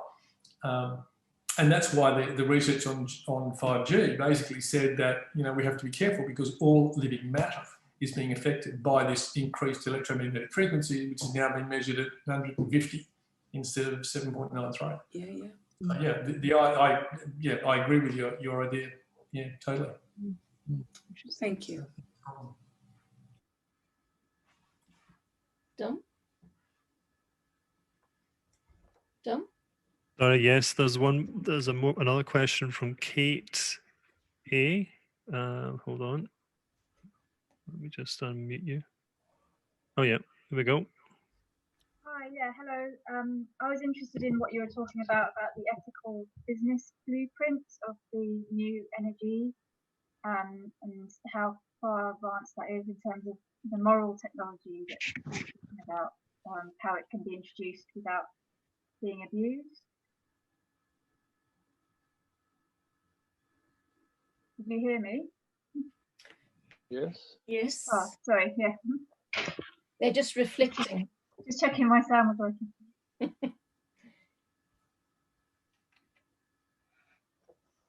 So I understand the question is about the moral technology and the new energies.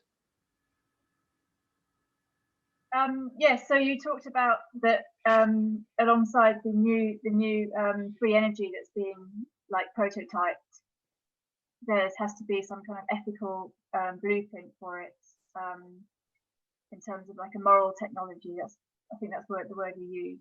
But yes. How is that being developed, and what sort of processes are developing that are being?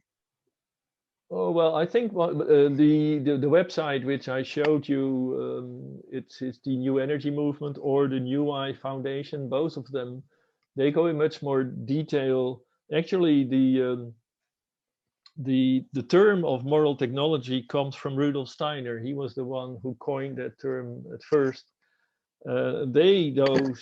So Steiner has written a lot more about it, but basically what they try to do is link these new energies to a conscious or an ethical way of using these energies. This is zooming down. The big question is what we raised in the beginning: is humanity as such ready for these kind of energies? What they are trying to do You may think of, for example, communities into which you would put such an energy production device. Will that work? Will they manage it correctly on a small scale? That could be a model to have it on a bigger scale. These are just examples, but you can certainly find more information about it on their website. Thank you, Mintze. Great, thanks. Thank you. I think we'd better move on now to the visualization that Lawrence actually described very well, the process that we will be going through. We'll have it up on the board. Some of you might have remembered the New Group of World Servers seminar in December last year. We used this meditation, beautiful meditation.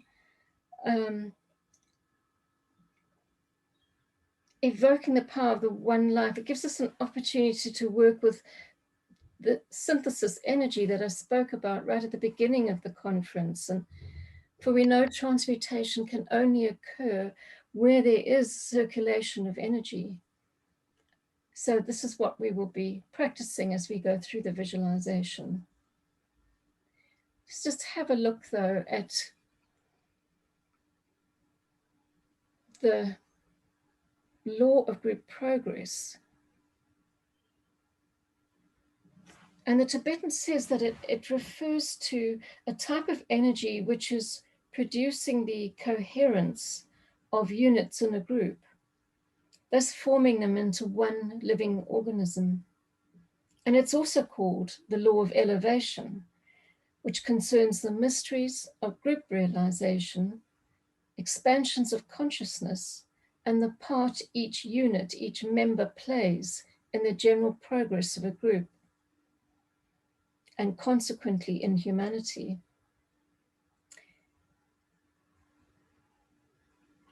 Certainly great triangles of energy will be found in the individual and later and consequently increasingly in humanity. And then the forces of creative life will circulate from the point within the head center, along the line of the heart, and then with the throat center, they form a triangle of fiery light. And when this is being consummated, then the law of group progress begins definitely to function and to control. So to me, it seems such a appropriate visualization to do to end this reflection on new energy, transmutation, and circulation of energy.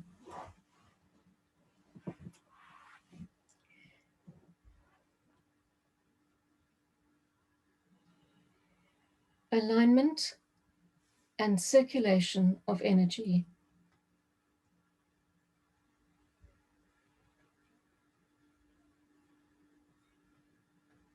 We visualize the aligned personality in communication with the higher self.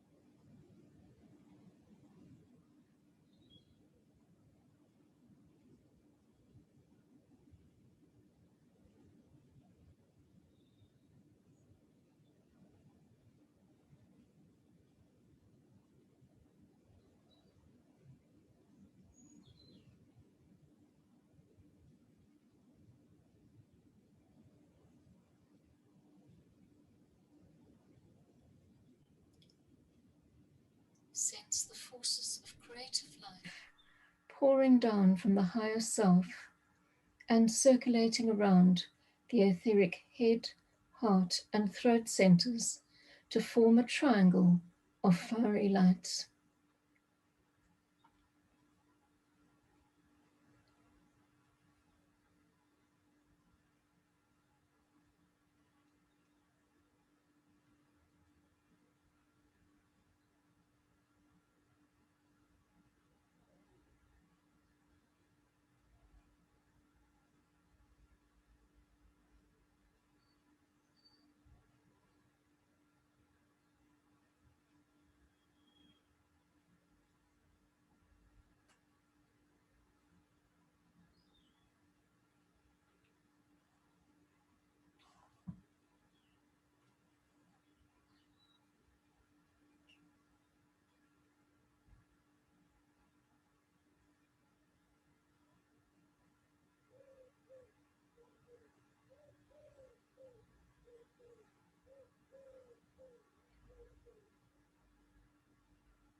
Affirmation.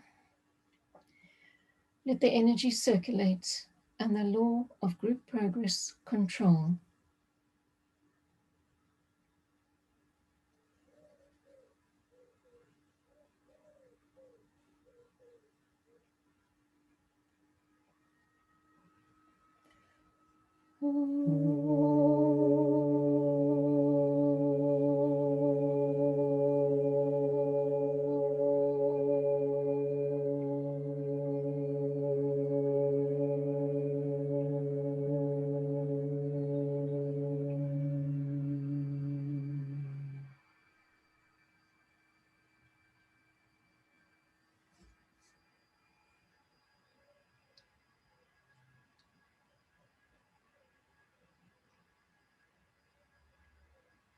Group integration.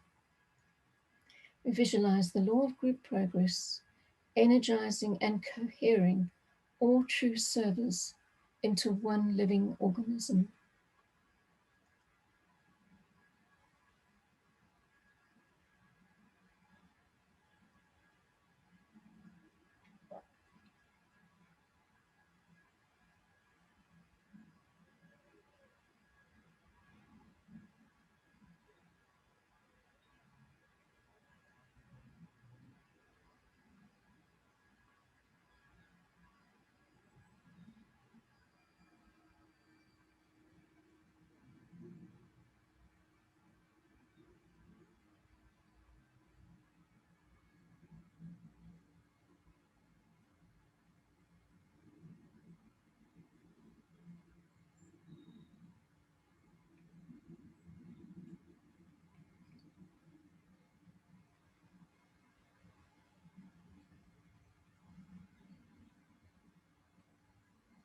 Sound the mantra. I am one with my group brothers, and all that I have is theirs. May the love which is in my soul pour forth to them. May the strength which is in me lift and aid them. May the thoughts which my soul creates reach and encourage them.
Elevation.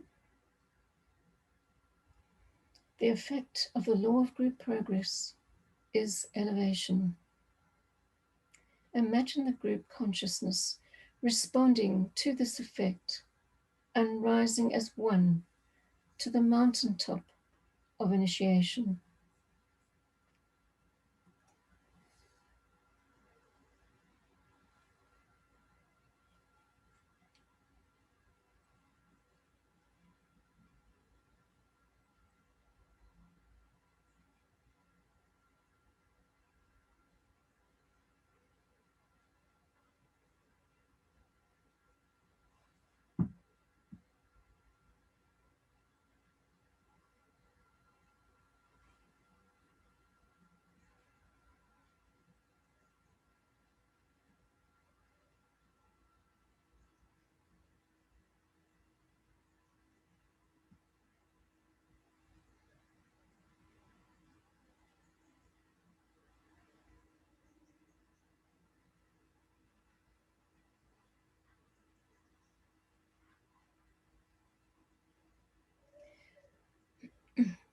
stand as a group on the mountain top.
Reflective contemplation.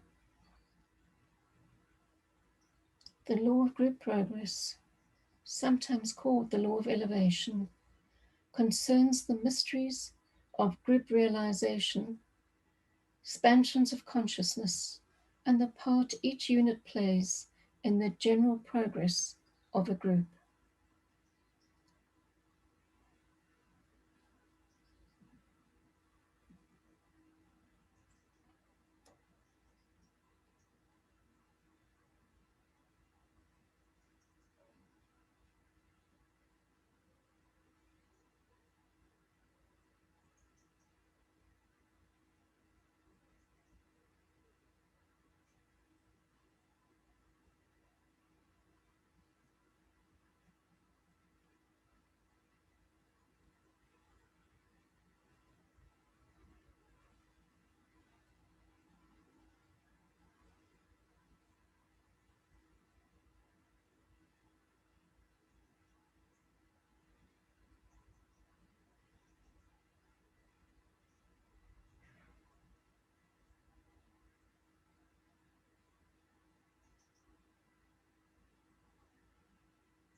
Planetary circulation of energy. We visualize the divine circulatory flow of energies around the planetary triangle of fiery light. Planetary head center, Shambhala, heart center, spiritual hierarchy, and the planetary throat center, humanity, here represented by the new group of world servers standing on a mountain top.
group evocation. May the power of the one life pour through the group of all true servers. May the love of the one soul characterize the lives of all who seek to aid the great ones. May I fulfill my part in the one work through self-forgetfulness, harmlessness, and right speech.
Thank you.